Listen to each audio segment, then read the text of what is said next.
કાલના સેશનની અંદર આપણે મેજર ઇમ્પોર્ટન્ટ વસ્તુ બરાબર ને કે ભાઈ યુપીએસસી કે જીપીએસસી ની તૈયારી કરવી હોય તો ખાલી કોઈ કોચિંગ ઇન્સ્ટિટ્યૂટ જોઈન કરો, કાં તો પછી કોઈ બુક સ્ટાન્ડર્ડ બુક્સ છે અથવા તો કોઈ કોચિંગનું મટીરિયલ છે કે જે એ ખરીદી લો, પછી એ વાંચવાનું શરૂ કરો. આ બધી વસ્તુથી પાસ નથી થવાતું. કારણ કે જે 10 લાખ લોકો કે જે 50 લાખ લોકો યુપીએસસી જીપીએસસી ની તૈયારી કરતા હશે એ બધા પાસે આ વસ્તુઓ તો હશે જ, કોચિંગ ઇન્સ્ટિટ્યૂટ્સ, બુક લિસ્ટ ને બધું. તો એવું તો શું હશે કે જે પાસ અને ફેલ વચ્ચે ડિફરન્સ કરે? તો આપણે એ ફેક્ટ્સની ચર્ચા કરી. એ મેજોરિટી ઓફ ફેક્ટ્સ ખાલી મેં તમને મોટી મોટી વાત, ક્લેરિટી હોવી જોઈએ તમારે. બીજું વાત કરી સ્ટ્રેટેજી હોવી જોઈએ તમારી પાસે. ત્રીજી વાત કરી કે 100% ફોકસ હોવું જોઈએ, એક્શન કે ના હોવું જોઈએ. ચોથી વાત કરી કમિટમેન્ટ હોવું જોઈએ, લાઈક તમારા માટેનું કમિટમેન્ટ, તમારા પેરેન્ટ્સ માટેનું કમિટમેન્ટ, બરાબર. અને એક જૂનૂન હોવું જોઈએ. 24 કલાક 365 દિવસ જ્યાં સુધી પાસ ના થાવ ત્યાં સુધી કલાક, એક મિનિટ, એક દરે જૂનૂન જ હોય કે ભાઈ મારા વાંચ કોઈ દિસ. આ બધી વાતો તમે મારો લાસ્ટ લેક્ચર ફરીથી રિપીટ જોજો એકવાર, 1-2 દિવસની અંદર. અને 1-2 દિવસની અંદર એ લાસ્ટ લેક્ચર જોઈને તમને તમારી લાઈફના જે મોટિવેશનલ પોઈન્ટ્સ હતા, મેં તમને વાત કરી કે ભાઈ મારા માટે મારા પેરેન્ટ્સની સ્ટ્રગલ એ મારા માટે એક મારું મોટિવેશન હતું, બરાબર.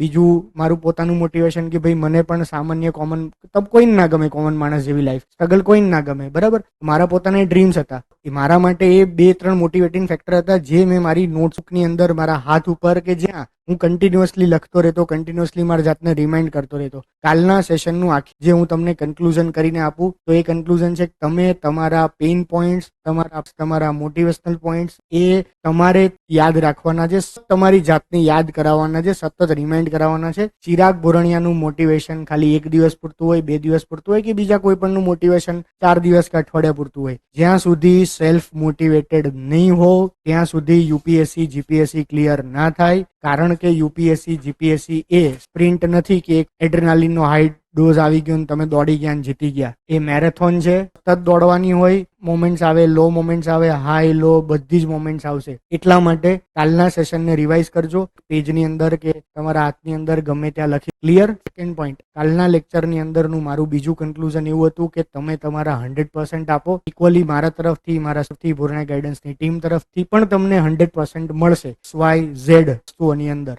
મારું, હું વીકલી 1 કે 2 દિવસ આવીશ. તમે રાહુલભાઈને વાત કરી શકો, હર્ષભાઈને વાત કરી શકો, ના હોય તો મારી પાસે તમે આવી શકો. તમારી જે રિક્વાયરમેન્ટ હશે, રૂમમાં બેસવાની, 24 કલાક વાંચવાની, બેઝિક્સ નાની મોટી સુવિધાઓ વાળી, કે પછી નોટ્સ, મટીરિયલ, બુક, ફેકલ્ટીઝ જે પણ કંઈ હશે. આજના સેશનમાં હવે શું ચાલશે? આજના સેશનની અંદર હું તમને જે આપણે કાલના સેશનમાં એક મેજર વાત કરી હતી ને કે ભાઈ બધા પાસે બધું છે, સ્ટ્રેટેજી અને ક્લેરિટી નથી. તો આજના સેશનની અંદર આપણે જીપીએસસી ના કમ્પ્લીટ સિલેબસ સ્ટ્રેટેજી આપણે કરીશું. તમારે બધાએ નોટ ડાઉન કરવાની છે, લખવાનું છે. અને હું જે વસ્તુ કહી દઉં એ પથ્થર ઉપરની લકીર છે. પથ્થર ઉપરની લકીર મતલબ મારો પોતાનો એક છે, મારી સાથે તૈયારી કરતા જેટલા એસ્પિરન્ટ્સ આઈએસ આઈપીએસઓ બન્યા લાસ્ટની અંદર, એમની તૈયારી, મારા ની તૈયારી, એ આપણે મુજબ ચાલીએ. સૌથી પહેલી વસ્તુ, લોકો શું કરે છે? લોકો કરે કોચિંગ જોઈન કરે, કોચિંગની બુક્સ અથવા મટીરિયલ ખરીદે, લેક્ચર્સ એટેન્ડ કરે કે મટીરિયલનું રીડિંગ કરે, અને વધીને સારું કોચિંગ હોય તો મોક ટેસ્ટ લે, બરાબર ને? જનરલી આ આઈડિયલ ફોર્મેટ યુપીએસસીમાં પણ દિલ્હીમાં કોચિંગ ક્લાસમાં જતા છે. હજી કોઈ સારો વ્યક્તિ હોય તો એ રિવિઝન કરે વીકલી એના શિડ્યુલ મુજબ. આ આઈડિયલ અને સ્ટાન્ડર્ડ મેથડ નથી. ખાસ કરીને હવે જ્યારે આપણી પાસે 100 દિવસ હોય ત્યારે તો આ બિલકુલ ના ચાલે. તો હવે 100 દિવસ હોય તો આપણે પ્રિસિઝન મેથડ કરવી પડશે. પ્રિસિઝન મેથડ એટલે શું થઈ? આપણે સર્જિકલ સ્ટ્રાઇક વર્ડ સાંભળ્યો છે ને? તો સર્જિકલ સ્ટ્રાઇક નો મતલબ શું થાય? ખ્યાલ છે? સર્જિકલ સ્ટ્રાઇક નો મતલબ શું ખબર છે? આ વર્ડ યુઝ કરે છે આપણે ભારતવાળા કે ભાઈ જ્યારે પણ પાકિસ્તાન તરફથી કોઈ આતંકવાદી હુમલો થાય તો આપણે પછી રિસ્પોન્ડની અંદર સર્જિકલ સ્ટ્રાઇક. સર્જિકલ સ્ટ્રાઇક મતલબ સર્જરી. ડોક્ટર જે સર્જરી કરે, ડોક્ટર સર્જરીમાં શું કરે? જેમ કે કોઈને પેટમાં કેન્સર થયું છે અથવા લીવરનો કે કિડનીનો કે કોઈ એક ઓર્ગનનો સર્ટેન પાર્ટ ડેમેજ થયો છે, ડોક્ટર એવું કરે કે પ્રિસિઝન. પ્રિસિઝન મતલબ એક્ઝેક્ટ ધ્યાનથી એટલા સેલ્સ જેટલો પાર્ટ ડેમેજ થયો છે એટલા સેલ્સ એટલા પાર્ટને જ રિમૂવ કરે. બાકીના હેલ્ધી સેલ્સ છે, આજુબાજુમાં બીજી કોઈ સારી ઇમ્પોર્ટન્ટ નર્વ છે, કોઈ બીજી વેસલ્સ છે, એને બિલકુલ નુકસાન ના થાય એવી રીતે ઓપરેશન કરે. એને કહેવાય પ્રિસિઝન સર્જરી. એને હવે લેસરથી એના કારણે વધારે પ્રિસિઝન સર્જરી થઈ. તો જ્યારે પણ આપણે સર્જિકલ સ્ટ્રાઇક, તો આતંકવાદીઓ બધા હોય, એ બધા જ આતંકવાદીઓ ક્યાં હોય? આતંકવાદીઓ આતંકવાદી એક્ટિવિટી, ગતિવિધિ કરીને પછી હ્યુમન એરિયા છે, નોર્મલ વિલેજીસ છે કે સામાન્ય માણસો રહે છે એની અંદર રહેતા હોય. અને આ વસ્તુ ઇઝરાયલને સૌથી વધારે ફેસ થાય. કારણ કે ઇઝરાયલની બાજુમાં જે ગાઝા છે, ગાઝાની અંદર હમાસ કે બીજા બધા જે આતંકવાદી સંગઠનો છે, આતંકવાદી સંગઠનો સામાન્ય લોકોની અંદર જ ભળેલા છે. તો હવે ઉદાહરણ તરીકે હોસ્પિટલ્સ આજુબાજુમાં હોય, આજુબાજુમાં સ્કૂલ હોય, ત્યાં કોઈ એવો અનનેસેસરી લાર્જ ફોર્સ યુઝ કરે તો હોસ્પિટલને સ્કૂલને નુકસાન થાય તો તરત ઇઝરાયલ ઉપર ઇન્ટરનેશનલ પ્રેશર ક્રિએટ, એટલે ઇઝરાયલ શું કરે? સર્જિકલ સ્ટ્રાઇક કરે, મતલબ પ્રિસિઝન. સેમ ભારત એવું કરે, સર્જિકલ સ્ટ્રાઇક. આપણે હવે સર્જિકલ સમય છે, આ વર્ડ હંમેશા મગજમાં યાદ રાખી દેજો 100 દિવસ. સર્જિકલ સ્ટ્રાઇક મતલબ જે ઇમ્પોર્ટન્ટ છે, જે મહત્વનું છે, ખાલી અને ખાલી એના ઉપર જ આપણી હોવી જોઈએ, આપણો સમય હોવો જોઈએ, આપણી મહેનત હોવી જોઈએ, આપણી એનર્જી અને આપણા અવર્સ છડ જ આપણે ઇન્વેસ્ટ કરવાના છે. અનનેસેસરી બીજા ટોપિક છડ નહીં. આ 100 દિવસ માટે 24 કલાક તમારા મગજની અંદર ક્લેરિટી હોવી જોઈએ. કેવી રીતે થશે? તો એ થશે સૌથી પહેલા પીવાયક્યુ ચેક કરવાના. Ideal method. પીવાયક્યુ મતલબ યુપીએસસી અને જીપીએસસી ની અંદર હિસ્ટ્રી માટે શેમાંથી ક્વેશ્ચન્સ પૂછાય છે? તો કે ભાઈ હડપ્પામાંથી ક્વેશ્ચન્સ ડેફિનેટલી આવે છે. હડપ્પાની અંદર જે ભૂતકાળમાં ક્વેશ્ચન્સ આવતા, એ હડપ્પામાં ભૂતકાળમાં ક્વેશ્ચન્સ એવા આવતા કે ભાઈ કઈ જગ્યામાંથી કઈ વસ્તુ મળી. ખબર છે ને, અલગ અલગ સાઇટ્સ છે. હવે એવા ક્વેશ્ચન્સ નથી આવતા, એ ગોખવાવાળી વસ્તુ હતી, એમાં કઈ એનાલિટિકલ થિંગ્સ નહોતી. તો જે ગોખી શકે એને ખબર પડે, જે ના ગોખી શકે ના. હવે એનાલિટિકલ ક્વેશ્ચન્સ પૂછાય છે હડપ્પામાંથી. તો પીવાયક્યુ ઉપરથી તમને ખબર પડે. પીવાયક્યુ મતલબ લાસ્ટ 7-10 years નો trend, not more than 10 years. 10 years મતલબ યુપીએસસી ના 2016 થી માંડીને 2025. યુપીએસસી એટલા માટે કે જીપીએસસી નું સ્ટાન્ડર્ડ યુપીએસસી છે, એનાથી ઉપર તો બીજો કોઈ જીપીએસસી પાટા સામે આદર્શ તો છે નહીં, એક જ આદર્શ. બરાબર. બીજી વસ્તુ આપણને એ પણ ખ્યાલ હોવું જોઈએ કે અત્યારે જીપીએસસી ના ચેરમેન કોણ છે. જે જીપીએસસી ના ચેરમેન હોય એની જે આઈડિયોલોજી છે, એની જે થિંકિંગ પેટર્ન છે, એ પ્રમાણે આખી એક્ઝામ કન્ડક્ટ થતી હોય. જે હસમુખ પટેલ સાહેબ છે, હસમુખ પટેલ સાહેબ જ્યારે પોલીસ ભરતી બોર્ડના ચેરમેન હતા, તો હસમુખ પટેલ સાહેબે ત્યારે પોલીસ ભરતી બોર્ડની અંદર પણ કોન્સ્ટેબલના પેપરમાં મેથ્સ અને રીઝનિંગ ટફ રાખ્યું હતું. ખ્યાલ છે કોઈને આ વસ્તુ? કોઈ આપી હતી એક્ઝામ? સાંભળ્યું હશે ને આ વસ્તુ? તો બધાને ખબર છે કે તો ક્લાસ 3 ક્લાસ 4 લેવલની એક્ઝામ છે. તેમ છતાં પણ સરની એક્સપેક્ટેશન એવી હતી કે ભાઈ કોઈ પણ સિવિલ સર્વન્ટ નાના લેવલે એન્ટર થાય કે મોટા લેવલે એન્ટર થાય, એ એક રિગરસ એન્ટ્રન્સ એક્ઝામ પાસ કરીને જ આવેલો હોવો જોઈએ. તો જ્યારે એ જ જીપીએસસી ક્લાસ 1-2 ની ભરતી કરતા, તો એ સાહેબ ડેફિનેટલી સરનું જ ક્વેશ્ચન પેપર એનાલિટિકલ સ્પિરિચ્યુઅલ લેવલનું ના. અને સપોઝ 200 ક્વેશ્ચન માંથી જે 20 સ્પિરિચ્યુઅલ લેવલના ક્વેશ્ચન્સ આવે છે, એમાંથી આપણને એ આવડે તો સારું છે, બાકી પણ કરો. બીજા એનાલિટિકલ ક્વેશ્ચન્સને આપણે આપણી બનાવવાની છે, જે બીજા બધાની વીકનેસ, જે લોકો ગોખવા વાળા છે ને એ લોકોની વીક ક્લિયર. ફર્સ્ટ પીવાયક્યુ આપણને ટ્રેન્ડ સેટ કરશે કે કયા પ્રકારના ક્વેશ્ચન્સ પૂછાય છે. તો હડપ્પાની અંદર હવે ક્વેશ્ચન્સ પૂછાય છે રિલિજિયન બેઝ એનાલિટિકલ, કે હડપ્પા વાળા લોકો નીચેનામાંથી કઈ વસ્તુઓમાં વિશ્વાસ હતા બિલીવ. હડપ્પા વાળા લોકોની જે એમની જે પોટરી કે બધી વસ્તુ એના રિલેટેડ તમને ક્વેશ્ચન્સ. બરાબર. હડપ્પા લાકાની ખાસિયત જે હોય, ખાસિયત હતું એનું ટાઉન પ્લાનિંગ ખાસિયત હતી. તો એ ટાઉન પ્લાનિંગ અત્યાર સુધી આપણે બેઝિક સ્તરનું જોતા. હવે ટાઉન પ્લાનિંગ એની ઇમ્પોર્ટન્ટ ફીચર છે, તો આપણે ઇનડેપ્થ કરવું પડે હડપ્પાનું ટાઉન પ્લાનિંગ. બીજી વસ્તુ સુપરફિશિયલ કરીએ તો ચાલે. પીવાયક્યુ સૌથી પહેલા કરવાના. પીવાયક્યુ કર્યા પછી તમારે સિલેબસ જોવાનો, એને સિલેબસ સાથે લિંક કરવાનો. બરાબર. પીવાયક્યુ ને સિલેબસ સાથે લિંક કરો, એ પછી તમારે સ્ટાન્ડર્ડ બુકમાંથી રીડિંગ કરવાનું. સ્ટાન્ડર્ડ બુક હું તમને એટલા માટે બોલી રહ્યો છું, હડપ્પાનું જે એક્ઝામ્પલ આપ્યું, બેઝિક્સ કોઈ બુક હશે, બેઝિક્સ કોઈ મટીરિયલ હશે, એની અંદર હડપ્પા પર છેલ્લું આખું સરસ હડપ્પાની આર્કનું ટાઉન પ્લાનિંગ છે, એ પણ સુપરફિશિયલ જ હશે, નહીં હોય. 3 કે 4 સ્ટેટમેન્ટ આપ્યા હશે, તો 2 સ્ટેટમેન્ટ તમે જે ચોપડીમાંથી વાંચ્યું છે એમાંથી સરસ રીતે 2 સ્ટેટમેન્ટ ક્લિયર થઈ જતા હશે. કે જે 2 સ્ટેટમેન્ટ છે, એ 2 સ્ટેટમેન્ટ વિશે ઉલ્લેખ નહીં કર્યો હોય. મેં તમને ગયા લેક્ચરમાં મારા જ એક્ઝામ્પલ આપ્યા. અકબર વિશે હું જે ચોપડીમાંથી વાંચતો હતો, એ ચોપડીમાં અકબર વિશે બધું જ પોઝિટિવ હતું. મનમાં અકબર વિશે એવી જ સેમ ઇમેજ પડે કે ભાઈ અકબર ધડ સહિષ્ણુ રાજા છે, અકબરે પોઝિટિવ કાર્યો કર્યા છે, અકબરે જે પેલું રિલિજિયસ ટેક્સ જીજિયા કહેવાય એ નાબૂદ કર્યો છે, બધું પોઝિટિવ. આઈ થોટ કે અકબર થોડો તુલસીદાસને જેલમાં પૂરે. સમજી ગયા? તો સેમ વસ્તુ તમારી બુકની અંદર ઇમ્પોર્ટન્ટ ટોપિક ઇનડેપ્થ હોવા જોઈએ. તો એટલા માટે તમારે સ્ટાન્ડર્ડ બુક રીડ કરવાની છે. ક્લિયર? સ્ટાન્ડર્ડ બુકમાંથી તમે રીડ કરો,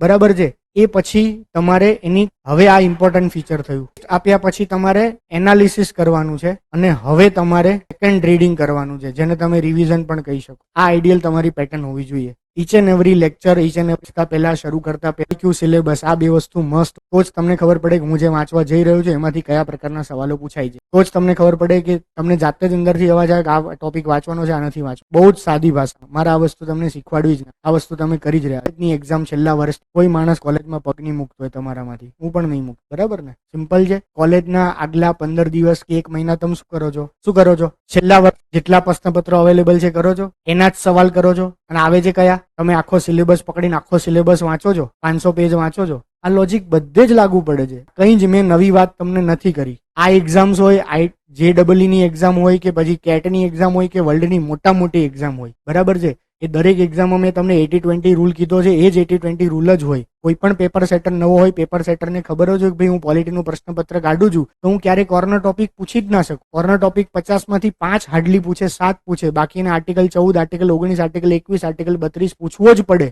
આમાંથી એક કરીને બીજા કોઈ આર્ટિકલ્સમાંથી ના પૂછી શકે. આખું જ્યુડિશરી એના ઉપર ટકેલું છે, આખું ભારતનું બંધારણ એના ઉપર ટકેલું છે. ડે ઇન ડે આઉટ હજારો જજમેન્ટ આટલા 4-5 આર્ટિકલ્સ પર જ નભેલા છે. તો એ આર્ટિકલ જ ઇનડેપ્થ કરાવો છે. હવે આપણે કરીએ છીએ કેવું, બધા જ આર્ટિકલ કરીએ છીએ 14, 19, આ આર્ટિકલ્સ આપણે સેલો કરીએ છીએ. હવે એની અંદરનો જ્યારે તમને ઇનડેપ્થ વાળો ક્વેશ્ચન આવે તો આપણે નહીં કરી શકીએ. આર્ટિકલ 14 એટલે શું? કાયદાનું, બરાબર છે. તો એમાં 2 પોઈન્ટ છે. આર્ટિકલ 14 ની અંદર 2 પોઈન્ટ, બરાબર છે. પહેલો પોઈન્ટ છે કાયદા દ્વારા સમાન રક્ષણ, અને બરાબર છે આ બંને જે ટોપિક, એ બંને ટોપિક યુએસ માંથી લેવામાં આવ્યો છે. બ્રિટિશ જે જ્યુડિશરી સિસ્ટમ અને પેટર્ન છે એના ઉપરથી લેવામાં આવ્યો છે.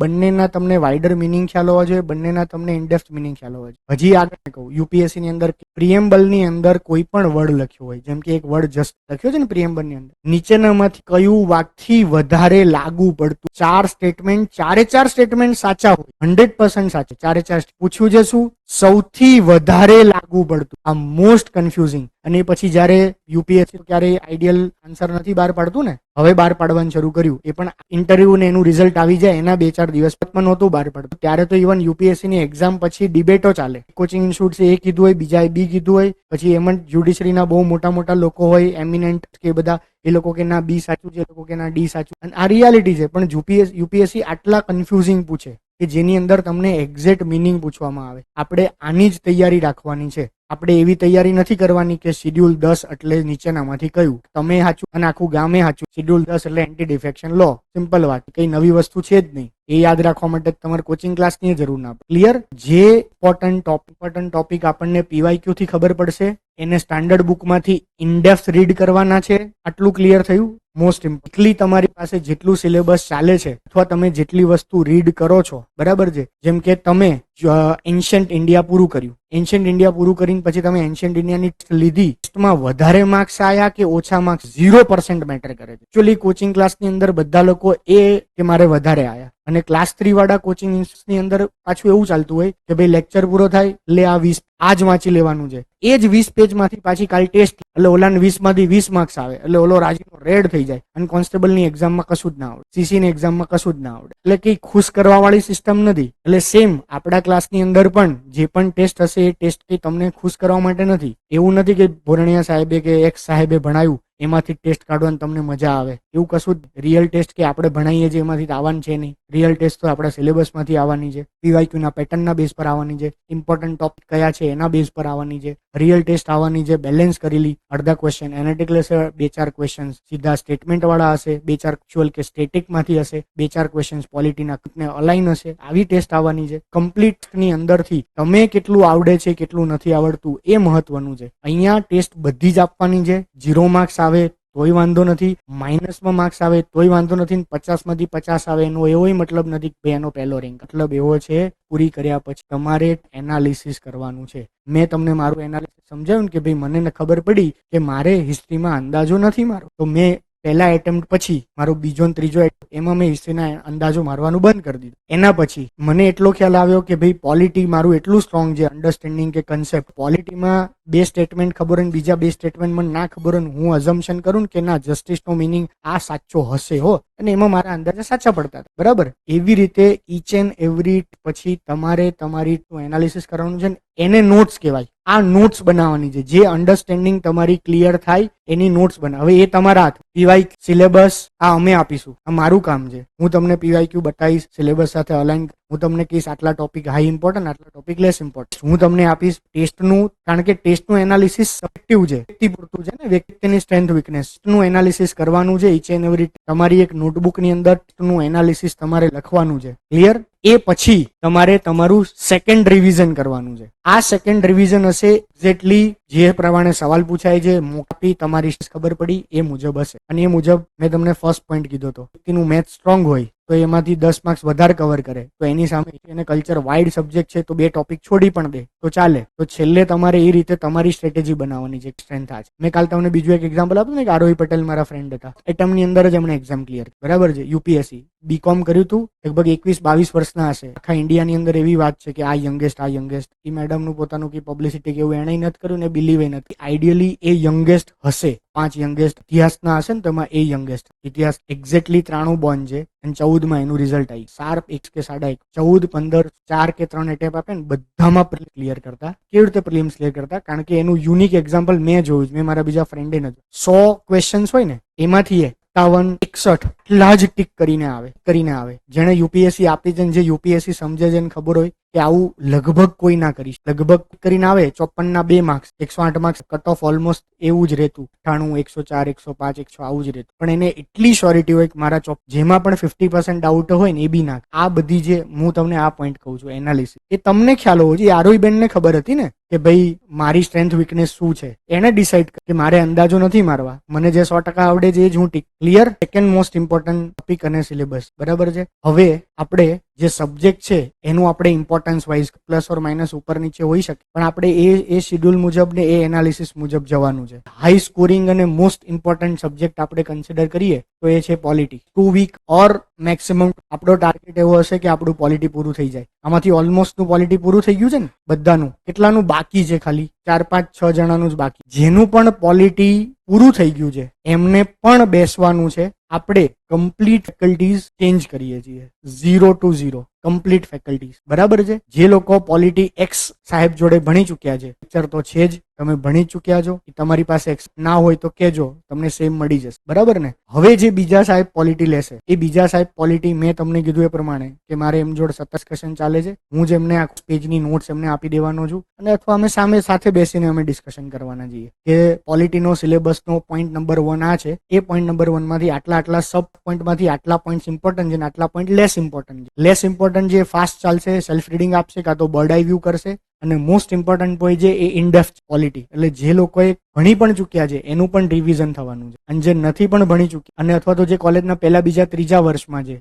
એમનું આપણે અલગ ડિસ્કશન કરશું. પણ એમના માટે એટલીસ્ટ એવું છે કે જૂના થરોકલ જુઓ અને આ લેક્ચર સાથે કમ્બાઈન કરો. પોલિટી છે. સેકન્ડ એની જોડે રીઝનિંગ ચાલશે. મેથ્સ, રીઝનિંગ એટલા માટે તમે બધા જ જાણો છો કે મેથ્સ કરતા બહુ જ ઇઝી છે કમ્પેરેટિવલી. સામાન્ય બુદ્ધિ, સામાન્ય લોજિક તમે લગાડો તો રીઝનિંગના 7 કે 10 ક્વેશ્ચન્સ પૂછાતા હોય તો 7 સાચા પડે ને 10 સાચા પડે. ઓન એન એવરેજની વાત તો રીઝનિંગ, મારું પર્સનલ સજેશન છે, રીઝનિંગ બિલકીપ ના કરવું ને ના જ કરવું. મેથ્સની અંદર તમે સિલેક્ટિવ થશો કે ભાઈ મેથ્સની અંદર ઇઝી તમે કરી નાખો અને હાર્ડ વાળા, ડિફિકલ્ટ વાળા ના કરો. ફરીથી ની અંદર સિલેક્ટિવ થવાનું બીજું રીઝન, મેથ્સ કેચ છે. કેચ મતલબ તમારો સોલ્વ કરવા માટે ના હોય, ટાઈમ બગાડવા માટે હોય, સ્માર્ટનેસ દર્શાવીને પાસ કરવાનો હોય. સેમ પોલિટીમાં મેં વાત કરી 25 થી 35 માર્ક્સનું પોલિટી આવે છે. 25 થી 35 માર્ક્સના પોલિટીની અંદર હાર્ડલી 5 ક્વેશ્ચન્સ એવા હશે કે જે કરંટ બેઝ હોય, પણ પૂછાય તો એ સ્ટેટિકમાંથી જ. કરંટ બેઝ અને સ્ટેટિકમાંથી કેવી રીતે પૂછાય? જેમ કે એક્ઝામ્પલ તરીકે કોઈ એક સ્ટેટની અંદર, બરાબર, કોઈ એક સ્ટેટની અંદર ગવર્નરે કોઈ ઇસ્યુ લીધો, બરાબર છે. એ ગવર્નરનો રોલ કે ગવર્નર પાસે ડિસ્ક્રિશનરી પાવર છે ને, ખ્યાલ છે ને ગવર્નર પાસે 2-3. મોસ્ટલી ગવર્નર શું કરે? તો આર્ટિકલ બંધારણની અંદર ચોખ્ખું લખેલું છે કે ભાઈ ગવર્નર જે છે એ ગવર્નર 100% કાઉન્સિલ ઓફ મિનિસ્ટરની એડ અને એડવાઇસ મુજબ જ કામ કરે.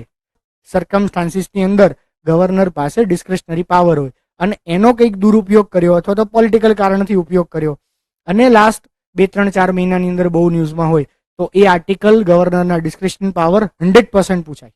સિમિલરલી સ્પીકર પાસે પાવર છે, આર્ટિકલ 10 જે છે ને એન્ટી ડિફેક્શન લો વાળું, કે ભાઈ ડિફેક્શન વાળી જે પણ કંઈ ડિસિઝન લેવાનું હોય એ બધું સ્પીકર પાસે પાવર છે.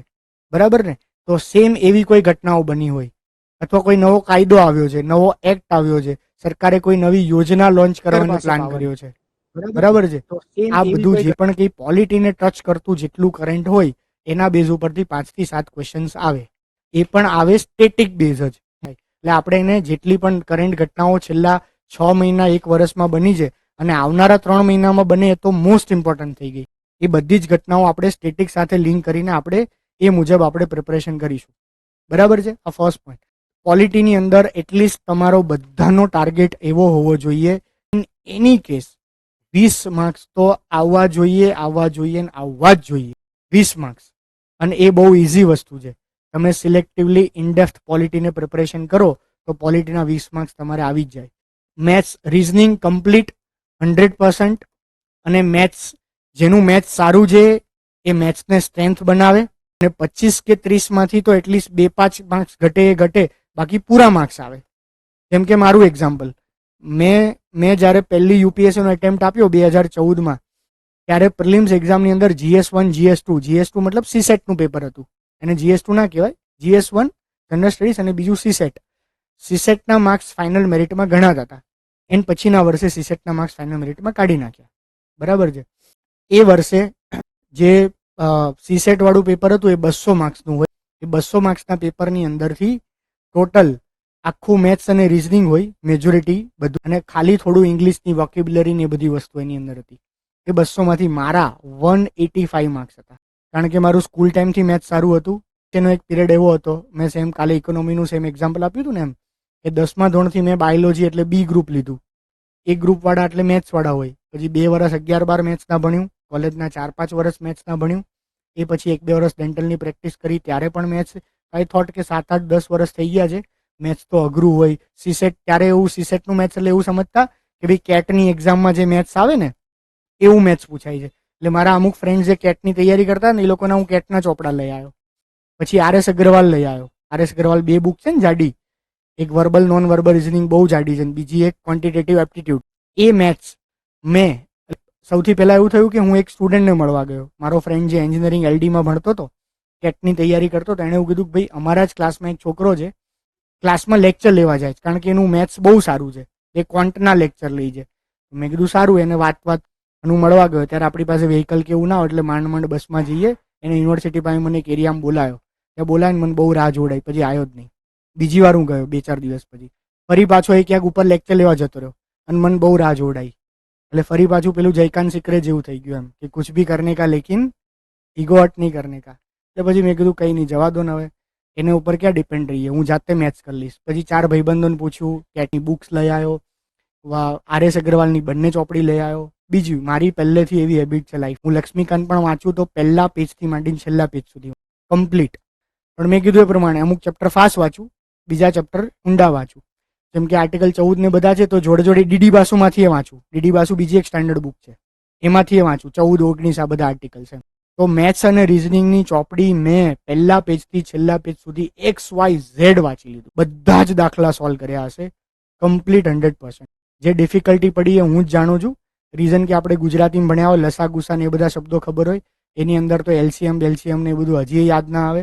પછી પેલું પૂર્ણાંક સંખ્યા અપૂર્ણાંક સંખ્યા બોલતા હોઈએ, એ તો કંઈક પ્રાઇમ નંબર ને ઇવન નંબર ને ઓડ નંબર ને એવું બધું વર્ડ્સ હોય. એટલે ઇંગ્લિશ સાથે માથાપચ્ચી કરવાની, જાતે એક્સપ્લેનેશન સમજવાનું, દાખલા સોલ્વ કરવાના. પણ જેમ સોલ્વ થાય એમ કોન્ફિડન્સ વધતો જાય, એમ ઓર મજા આવતી જાય. એ રિઝલ્ટ ત્યાં સારું દેખાણું. આજની તારીખે એવું છે કે મેથ્સ અને રિઝનિંગ એટલું બેઝ એટલો સારો હોય કે કાલ સવારે એક વીકમાં કે એક મહિનાની અંદર મેથ્સ રિઝનિંગ તૈયાર કરી શકાય. તો મેં તમને આ એક વાત કીધી છે કે કોઈ પણ ટોપિક, કોઈ પણ સબ્જેક્ટ તમને એવું લાગે છે કે આ અઘરો છે, એ અઘરો ના હોય. એ તમારું માઇન્ડ તમને પરસીવ્ડ કરાવડાવે છે, એ તમારો ફેક ફિયર છે. એક ફિયર જનરલી કેવું હોય કે એક હાથીનું બચ્ચું છે, એ હાથીના બચ્ચાને એક નાનકડા લાકડાના પોલ સાથે બાંધેલું હોય, તો નાનું બચ્ચું હોય તો એ પોલ થોડો ડીપ નાખેલો હોય. હાથીના બચ્ચું નાનું રમતિયાળ મસ્તીખોર હોય, ત્યારે હાથીના બચ્ચાએ આમ દૂર ભાગવાની ટ્રાય કરી હોય, પણ એ લાકડાનું પોલ થોડુંક મજબૂત ઊંડું નાખેલું હોય, એટલે હાથીનું બચ્ચું લાકડાના પોલને ખેંચી ના શકે, બંધાયેલું રહે. પછી ધીમે ધીમે એફર્ટ્સને આઈટમ બંધ કરી દે. અમુક વર્ષો પછી મોટો કદાવર હાથી થઈ જાય, પછી પણ એ હાથીને દોરી બાંધે, લાકડાના પોલ જોડે બાંધ્યો ને તો હાથી ત્યાંથી ખસે નહીં, પેલા સર્કલમાં જ ફર્યા. તો એને એવું લાગે કે આ લાકડાનો પોલ તો મારથી નીકળશે નહીં. તો મને એવું લાગતું હતું કે મારથી ઇકોનોમી નહીં થાય. મેં પહેલો જ એટેમ્પ્ટ આપ્યો, પછી મારે ફાઇનાન્શિયલ જરૂરિયાત હતી, હું બધે ભણાવવા જતો. પહેલો જ સબ્જેક્ટ હું ઇકોનોમી ભણાવતો. નેક્સ્ટ 3-4 યર્સ મેં ઇકોનોમી જ ભણાવેલું છે, કોઈ પણ ટોપિક. સેમ મેથ્સ અને રિઝનિંગ મારી વીકનેસ લાગતી હતી. મારા પહેલા જ એટેમ્પ્ટની અંદર મેથ્સ અને રિઝનિંગના કારણે જ મારી યુપીએસસી ફર્સ્ટ એટેમ્પ્ટની અંદર પ્રિલિમ્સ મારી ક્લિયર થઈ. એટલે આ તમારા ફિયર એ પરસીવ્ડ ફિયર હોય, બરાબર છે, એ સાંભળવાનું નહીં. કોઈ પણ નાનું બાળક હોય, એ નાના બાળકને કોઈ કહેવાવાળું જ ના પડે ને કે તું આ ના કરી શકીશ, તો 100% એ કરી લે. પણ જો કોઈ કહેવાવાળું મળે ને આ તો અઘરું છે, આ તો ના થાય, તો ઓટોમેટિક એના મનમાં ફિયર પેદા થાય. તો તમારી આજુબાજુવાળાને કોઈ વોઇસ નહીં સાંભળવાના કે આ અઘરું હોય, ના સાલું હોય, ના થાય, ના થાય, ના તો બહુ ડિફિકલ્ટ હોય. તમને બધા એવું કીધું હશે ને કે યુપીએસસી ડિફિકલ્ટ છે. આ સિરિયસ એક્ઝામ્પલ આપું છું. તમારામાંથી એક પણ માણસ કેમ યુપીએસસીની તૈયારી નહીં કરતો? એક પણ માણસ. તમને કોઈએ કીધું હશે કે યુપીએસસી તો બહુ અઘરી આવે, 2 વર્ષ થાય 3 વર્ષ? મને કોઈ કહેવા વાળું જ નહોતું. અને આ રિયલ વાત છે. મેં જ્યારે યુપીએસસીની તૈયારી શરૂ કરી ત્યારે પહેલા પ્રિલિમ્સ માટેની, મેઇન્સ માટેની, ઇન્ટરવ્યૂ માટે હું કોઈ યુપીએસસીના એસ્પિરન્ટને મળ્યો. એક રૂમમાં બેસીને મેં તૈયારી કરી હતી. તો મને કોઈ સબ્જેક્ટ વિશે, યુપીએસસી વિશે, કોઈ વિશે કહેવાવાળું જ ના હોય. કહેવાવાળા લોકો તો કોણ છે યાર, કે જેણે 2-3 વર્ષના એટેમ્પ્ટ કર્યા છે, એનાથી નહીં થઈ શક્યું હોય, અઘરું લાગ્યું હશે, મે બી એણે 100% આપ્યા હોય, નસીબના લીધે એક વિષયમાં ઓછા એટલે નહીં થયા હોય. એ તો યાર એનો સબ્જેક્ટિવ વસ્તુ છે ને, એની સાથે બની છે ને. એ થોડો ચિરાગ ભોરણિયા છે. હું ચિરાગ ભોરણિયા છું ને. મારો કંઈક એક સ્વભાવ છે, મારી એક પ્રિપરેશન કરવાની સ્ટ્રેન્થ વીકનેસ, મારી એક અન્ડરસ્ટેન્ડિંગ છે, મારો એક સ્વભાવ છે, મારે પ્રિપરેશન કરવાનું છે. તો મને તો એવું ખાલી તમારા માટે એવું લાગે છે કે ભાઈ તમે આયા છો આ વસ્તુ માટે, તો નો ડાઉટ અત્યારે જીપીએસસીની એક્ઝામ આવી છે, જીપીએસસી જ કરવાની છે. જીપીએસસી પછી બીજી તૈયારી, સીસી, કોન્સ્ટેબલ, આ તે એવું જીવનમાં ના કરવું જોઈએ. મેં જે દિવસથી 2014થી તૈયારી શરૂ કરી ત્યારથી માંડીને અત્યારે પણ મારા લાઈફમાં જે કોમન છે, તમે બધા જ સાંભળ્યું હશે, નિશાન ચૂક માફ નહીં, નીચું નિશાન. કાં તો હીરો બનવાનું છે અને કાં તો જીરો, કોમન મેન તરીકે સરસ જિંદગી જીવવાની. વચ્ચેની જિંદગી નહીં જીવવાની ક્યારેય, કોઈ જ દિવસ. તો ક્લાસ 1ની જ તૈયારી કરો. આખું ગામ, આખું દુનિયા તમને સલામ કરતું હોવું જોઈએ. યસ સર, જી સર, યસ સર, જી સર. ચાપલુસીમાં 30 વર્ષ ના કાઢવાના હોય તો પછી એના કરતાં અહીંયાથી જ ક્લાસ બંધ કરો, મસ્ત નાનો ધંધો શરૂ કરો તમારી રીતે, મસ્ત જિંદગી જીવો. ચાપલુસી વાળી જિંદગી ના જીવવાની હોય, યસ સર, જી સર વાળી જિંદગી ના જીવવાની હોય. કોકના ઉપર ડિપેન્ડન્ટ, કોક માણસની સેવા ચાકરી કરવાનું, ફાઇલ લઈને ઘેર જવાનું, બેલ વગાડે તો અંદર જવાનું. આના માટે થોડા તમે બન્યા છો માણસ તરીકે અવતાર, આના માટે લીધો જ તમે બધાએ. આટલી ઇન્ટેલેક્ચ્યુઅલી બધાએ ભગવાનને સરસ જ આપ્યું છે ને, 2 હાથ 2 પગ બધી વસ્તુ આપી છે, એક મગજ આપ્યું, એક બુદ્ધિ આપીને 24 કલાક આપ્યા છે. આપણે પૂછ નહીં કરતા ને આપણી જાતને યાર. લિમિટેશન્સ તો કે જન્મથી જ તમે મેથ્સ રીઝનિંગ શીખીને નહીં આવ્યા, કે હું શીખીને નહીં આવ્યો. જન્મથી ઇંગ્લિશ તો મારું હજી એ કાચું છે. તેમ છતાં યુપીએસસી ઇંગ્લિશમાં આપી, આખું મેન્સ ઇંગ્લિશમાં લખી, ઇન્ટરવ્યુ ઇંગ્લિશમાં આપ્યું. હજી મારું ફ્લાવર ઇંગ્લિશ નહીં, કે પાસ થવા માટે ફ્લાવર ઇંગ્લિશની જરૂર નથી. પાસ થવા માટે કે હાઈ ઇન્ટેલેક્ચ્યુઅલિટી, આઈક્યુ, ધવલ પટેલ સાહેબ હાઈ આઈક્યુ વાળા હતા, જે એક્ઝામ્પલ આપ્યું, શોર્ટ પ્રિપરેશનમાં કરી શક્યા. હું એવો નહોતો, મેં સંઘર્ષ કર્યો છે. મેં એક વસ્તુ 5 વાર વાંચી, 10 વાર વાંચી, નહીં સમજાય ફરતી વાંચી, નહીં સમજાય ફરતી વાંચી. પણ એટલા એફર્ટ્સ તો કરવા પડે ને, એટલું તો ઘસાવવું પડે ને, બરાબર? તો અહીંયા મારી સ્ટ્રેટેજી મુજબ તમને હું સ્ટ્રેટેજી બનાવી દઉં, ક્લેરિટી આપી દઉં, આસાની કરી દઉં, પ્લેટફોર્મ પ્રોવાઈડ કરી દઉં. પણ તૈયારી તો તમારે કરવાની છે ને. હવે તૈયારીમાં જ તમે પાણી બેસજો. હમણાં જ કાલનો લેક્ચર પૂરો થયો, અમુક લોકો ફરી પાછા એવું ડિસિઝન કરતા હોય, સાહેબ હવે હું શું કરું, સીસી આપું કે ના આપું, સાહેબ હું હવે આ કરું કે ના કરું, પેલું કરું કે ના કરું. બરાબર છે? તમારી એક્સ્ટ્રીમ લેવલની કોઈ મજબૂરી હોય, લાઈક એક્સ્ટ્રીમ લેવલની, તો અલગ વાત છે, બરાબર? બાકી કમ્ફર્ટેબલ કન્ડિશનમાંથી આવતા હોય, મારી તો એક્સ્ટ્રીમ લેવલની મજબૂરી હતી, તેમ છતાંય મેં યુપીએસસીની જ તૈયારી કરી હતી 3-3.5 વર્ષના સંઘર્ષ પછી, બરાબર છે? સીસીની એક્ઝામ કરીને બહુ એક કમ્ફર્ટેબલ લેવલ આવી જશે, દેટ્સ ગુડ, દેટ્સ ગ્રેટ, એ બહુ સારી વાત છે. પણ મેં તમને કાલે જે કીધું ને, જીવનના બધા જ પ્રોબ્લેમ સોલ્વ થાય એ સીસીની એક્ઝામ આપવાથી, એ તો ભાઈ ક્લાસ 1 ઓફિસર બનવાથી જ થાય. ગાડી મળી જાય, બંગલો મળી જાય, કલાક સલામ કરે, તમારા મમ્મી પપ્પાને સલામ કરે, સમાજમાં નામ થઈ જાય, વાહ વાહ, લાઈફ જ પૂરી થઈ ગઈ ને. તો કરવાનું છે શું? 6-8 મહિના માટે સખત મહેનત કરવાની છે, 300 દિવસ માટે સખત મહેનત કરવાની છે, સખત સેક્રિફાઈસ કરવાનું છે, સોશિયલ મીડિયા છોડી દેવાનું છે, બરાબર? ઊંઘ, આળસ, માથું દુખે, કમર દુખે, બધું જ કરવાનું છે. શેના માટે ખબર? 30 વર્ષ રાજ કરવા માટે. 30 વર્ષ રાજ કરવું હોય તો 300 દિવસ માટે સંઘર્ષ કરવો પડે, સેક્રિફાઈસ કરવા પડે. તમારી આજુબાજુ જેટલા પાસ થયા હશે એ રાજ જ કરતા હશે, ગેરંટી સાથે. સુરેન્દ્રનગરના પેલા મકવાણા સાહેબ વિશે કોઈ સોશિયલ મીડિયામાં જોવે છે? કોણ જોવે છે? ખ્યાલ છે? શું ખ્યાલ છે? બોલો તો 1-2 વાગ્યા. કેટલા એક્ઝામ્પલ છે. એમએલએ સાહેબ એને હાથ જોડીને રિક્વેસ્ટ કરે, ત્યાંનો સિટિંગ એમએલએ બીજેપીનો, જવા દો ને, છોડી દો ને એમ. કોઈનું મામલતદારમાંથી બનેલા છે ડીસી. જસ્ટ પાવર તો કન્સિડર કરો, કેટલો પાવર એ માણસ પાસે હોય. હજી નથી માનતા. બીજું, એનો ખાસ એક ફ્રેન્ડ હતો, એ બી પોલિટિકલી આગળ છે, અને એનો પાર્ટનર કોઈ પાછો પોલિટિશિયન્સ હશે. એની માઇનિંગ લીઝ એણે સીલ કરી અને મીડિયામાં સ્ટેટમેન્ટ આપ્યું કે ભાઈ મારો ભાઈબંધ જે ખાસ છે, હું આજે એની જોડે જમવા બેસું છું, એને ઘરે પણ જઉં છું, એને પ્રસંગમાં હું આટો પણ, કે ભાઈબંધી અલગ છે, મારું કામ અલગ છે. મતલબ એવી હજારો ઓફિસર છે જેની બેક ઓફ પેલું છે. મોદી સાહેબ કેટલા પાવરફુલ છે, એચએમ સાહેબ કેટલા પાવરફુલ છે. આમ તો આઈપીએસ એની સામે પડે તો એને કેમ સાઈડ પોસ્ટિંગ કરે? કાઢી ના શકે ભાઈ. યુપીએસસી જીપીએસસીમાં ખાલી એન્ટ્રી જ છે, કોઈ જ ના કાઢી શકે. આખી દુનિયામાંથી તમને કોઈ ના કાઢી શકે, કોઈ પાસે કોઈ તાકાત જ નથી તમને કાઢી શકે. જ્યાં સુધી રિટાયર ના થાવ, કાં તો તમે વીઆરએસ ના મૂકો, રિઝાઇન, ત્યાં સુધી તમને કોઈ ના કાઢી શકે. એટલી પાવરફુલ જગ્યા છે અને એટલા માટે એન્ટ્રી અઘરી છે. એક્ઝિટ તો આનાથી 100 ગણી અઘરી છે. એટલે જ તો પીએમ ને એચએમ ના કાઢી શકે તમને. એટલે શું થઈ ગયું? તો એન્ટ્રી થોડીક તો અઘરી હોય ને એક્ઝિટની કમ્પેરિઝનમાં. તો એટલા માટે એન્ટ્રી અઘરી છે, પણ એટલી બધી પણ અઘરી નથી. બરાબર? ક્લેરિટી, સ્ટ્રેટેજી અને 100% એફર્ટ, સેક્રિફાઈસ, આટલું કરવાનું છે. ક્વોલિટી નેક્સ્ટ 2-3 વીક્સમાં તમારો ટાર્ગેટ હોવો જોઈએ. એની હાઉ પોલિટી પૂરું થાય. પોલિટીની 3 ટેસ્ટ આપવાની છે કે 2 ટેસ્ટ આપવાની છે 50-50 માર્ક્સની. એ પોલિટીની 2 થી 3 ટેસ્ટ આપ્યા પછી તમારે એનું એનાલિસિસ કરવાનું છે. બરાબર? એનાલિસિસ કરીને પછી તમને તમારી સ્ટ્રેન્થ વીકનેસ ખબર હોવી જોઈએ. આ 2-3 ટેસ્ટ આપો. એ 2-3 ટેસ્ટમાં મિનિમમ 50% માર્ક્સ આવવા જોઈએ. બીજી ને ત્રીજી, પહેલી ટેસ્ટ આપો, બીજી આપો, ત્રીજી આપો. ત્રીજી ટેસ્ટની અંદર તમને ખ્યાલ હોવો જોઈએ કે મારે કેટલા ટીક કરવા કેટલા નહીં કરવા. એ ચિરાગ બોરણિયા તમને ના કે. તમને ખબર હોવી જોઈએ કે ભાઈ 50 માર્ક્સની ટેસ્ટ છે તો મારા અંદાજા સાચા પડે તો 45 ટીક કરો. ટેસ્ટનો મતલબ જ હશે ને ટ્રાયલ એન્ડ એરર. તમને એવું ખબર પડે. પેલું આરોહીબેનનું એક્ઝામ્પલ આપ્યું, ના પોલિટી મારું એટલું સરસ છે કે હું જે ટીક કરું એ સાચું, તો ભાઈ ખાલી 25 ટીક કરો. ટેસ્ટનો મતલબ આ છે, પ્રિલિમ્સ ટેસ્ટનો. ક્લિયર? સેમ. સેકન્ડ, મેથ્સ અને રીઝનિંગ આપણે પેરેલલ સ્ટાર્ટ કરીશું. મેથ્સ અને રીઝનિંગમાં ફર્સ્ટ રીઝનિંગ પૂરું કરીશું નેક્સ્ટ 2 વીક્સની અંદર. એ રીઝનિંગ તો ઓલમોસ્ટ 100% હોવું જોઈએ. રીઝનિંગના 50 ક્વેશ્ચન્સ હોય તો એટલીસ્ટ 40 ક્વેશ્ચન્સ આવડવા જ જોઈએ. રીઝનિંગ ખરેખર સહેલું છે. અહીંયા ક્લાસરૂમની અંદર ફોકસ સાથે તમે રીઝનિંગની તૈયારી કરશો તો રીઝનિંગ ઇઝી છે. રીઝનિંગ માટે હું તમને બીજી એક પણ ટ્રીક કે છૂટ આપું છું. રીઝનિંગની અંદર ગ્રુપ પ્રિપરેશન કરી શકાય. કોઈ દાખલો, કોઈ મેથડ. રીઝનિંગમાં 10 મેથડ આવે.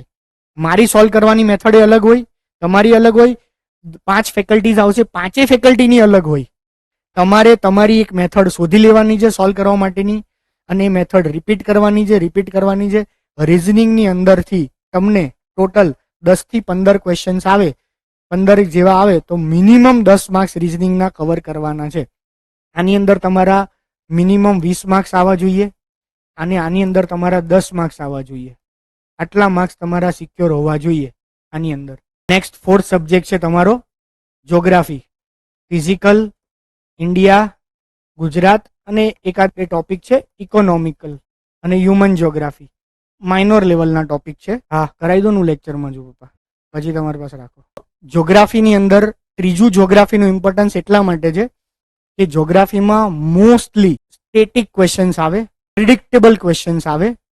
બરાબર છે? જેમ કે જ્યોગ્રાફીના અમુક જે સેક્ટર્સ છે, અમુક જે સેક્શન્સ છે તો એ ફિક્સ જ હોય કે ભાઈ ફિઝિકલ જ્યોગ્રાફી છે તો ફિઝિકલ જ્યોગ્રાફીમાં હાઇડ્રોલોજી છે, પછી એટમોસ્ફિયર છે, પછી ઓશિયન્સ વાળું છે, પછી એક જીઓલોજી છે.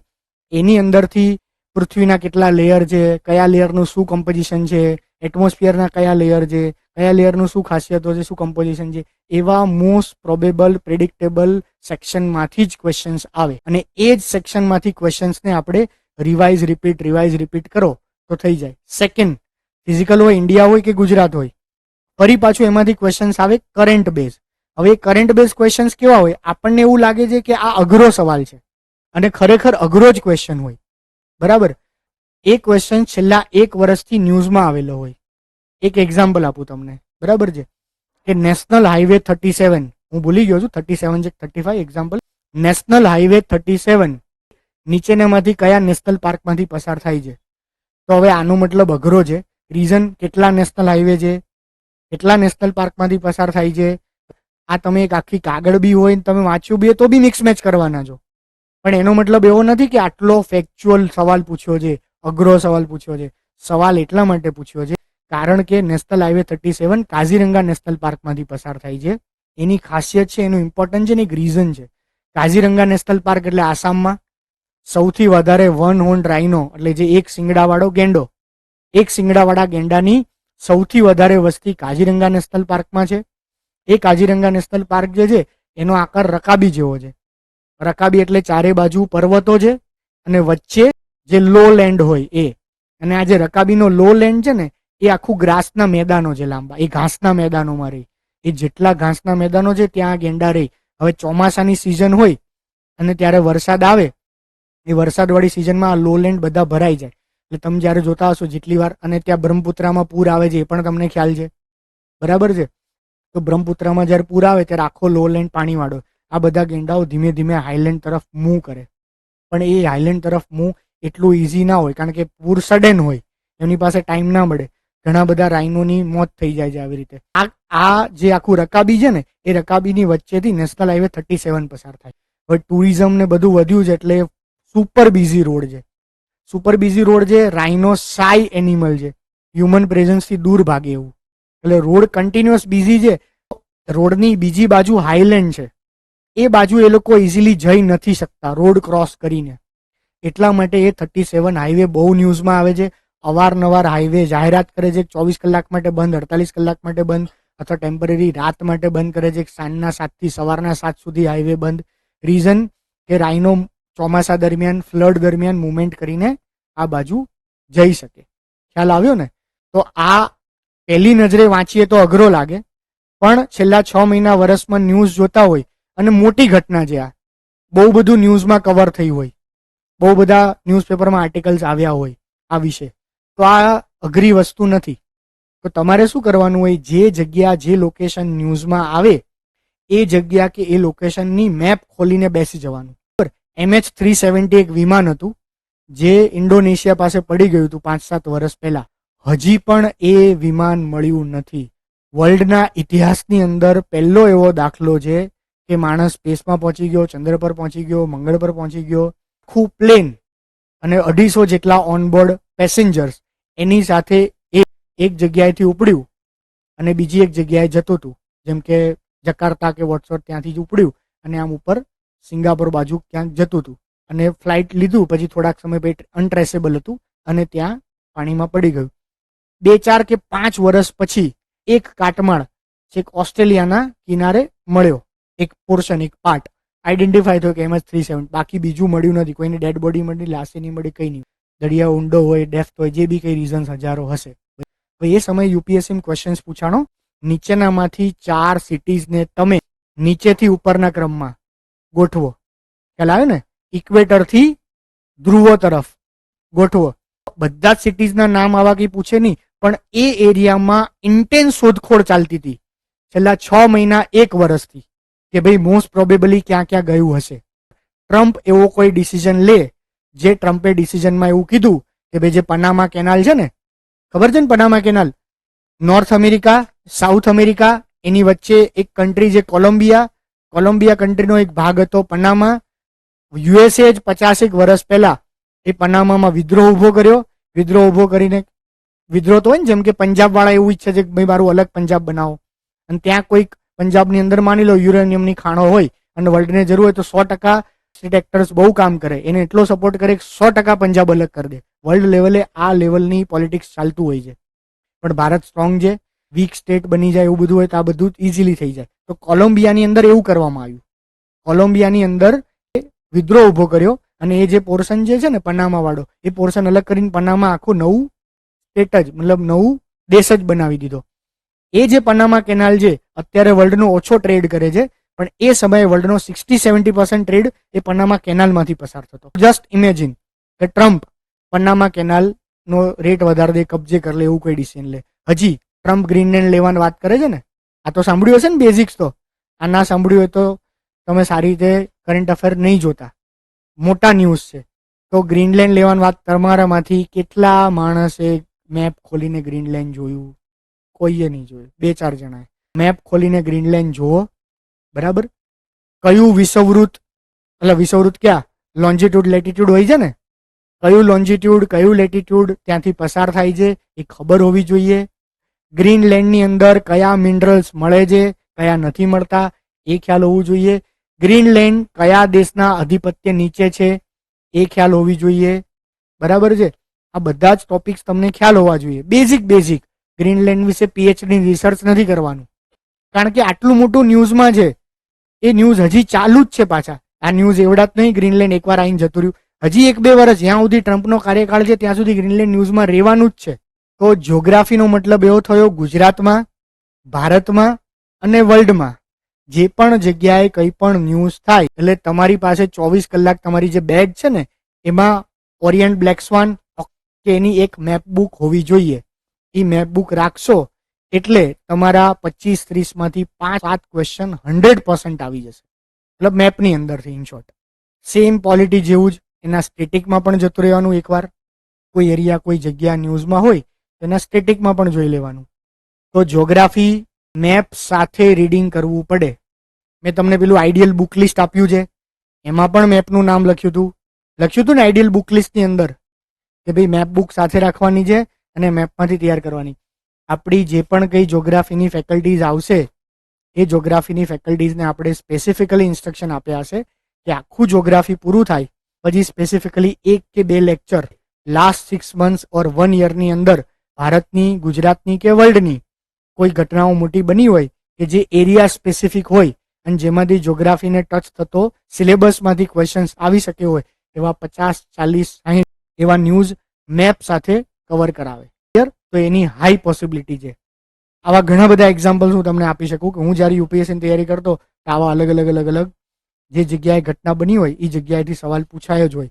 2015 અને 16ની અંદર ઇઝી સવાલો પૂછાયો. હું તમને કેટલાય બીજે 1-2 એક્ઝામ્પલ આપું. 15 અને 16ની અંદર ઇઝરાયલ ને પેલેસ્ટીન વાળું બહુ જબરજસ્ત વોર, બરાબર. ખાલી એટલો સિમ્પલ ક્વેશ્ચન પૂછાયો કે ભાઈ ગોલન હાઇટ્સ કઈ જગ્યાએ આવેલું છે? સાઉથ અમેરિકામાં, ઓસ્ટ્રેલિયામાં, સાઉથ એશિયાની અંદર કે પછી મિડલ ઇસ્ટમાં? એને મિડલ ઇસ્ટ કહેવાય. મિડલ ઇસ્ટ એટલે અમેરિકા ને એ બધા હોય એના દ્રષ્ટિકોણથી જ બધું લખાતું હોય, નામકરણ થતું હોય ને. તો અમેરિકા ને એના માટે ઈસ્ટ એટલે યુરોપ, આફ્રિકા, ઇન્ડિયા થયું ને. એ લોકો માટે ફાર ઈસ્ટ અમેરિકા છે આ બાજુ, પછી આ બાજુ યુરોપ, નીચે આફ્રિકા, આ બાજુ રશિયા, આ બાજુ પછી આપણું ઇન્ડિયન બધું, અને આ બાજુ જાપાન ને બધું. એના માટે ફાર ઈસ્ટ એટલે જાપાન ને, સાઉથ કોરિયા ને, ઓસ્ટ્રેલિયા. આમ તો વેસ્ટે થઈ ગયું, આમ ગોળો છે તો, પણ ખાલી આમ મેપને ખાલી આપણે 2 ડાયમેન્શનલ લઈએ. ફાર ઈસ્ટ, ઈસ્ટ એટલે ઇન્ડિયા અને મિડલ ઈસ્ટ એટલે યુએઈ ને આ બધો પોર્શન, તો એટલે એને મિડલ ઈસ્ટ કહેવાય. આપણા દ્રષ્ટિકોણથી આપણે એને વેસ્ટ એશિયા કહીએ છીએ, વેસ્ટ સાઈડ, અને વેસ્ટ સાઈડનું એશિયા. ક્લિયર? મિડલ ઈસ્ટ જે છે એ મિડલ ઈસ્ટમાં આવું કેઓસ ચાલતું હતું. મિડલ ઈસ્ટમાં કેઓસ ચાલતું હતું એટલે મિડલ ઈસ્ટની અંદર કેઓસમાં આ એક ગોલન હાઇટ્સ પૂછ્યું. બહુ સિમ્પલ સવાલ. ગોલન હાઇટ્સ ક્યાં છે? અહીંયા કે મિડલ ઈસ્ટમાં? સિમ્પલ, મિડલ ઈસ્ટમાં. કેટલી વાર ન્યૂઝમાં આવ્યું હતું કે ગોલન હાઇટ્સ જે છે ત્યાં ગોલન હાઇટ્સ ઇઝરાયલે લઈ લીધું. બીજું એક ન્યૂઝમાં હતું, સિરિયાની સિવિલ વોર ચાલતી હતી લાંબા સમય સુધી.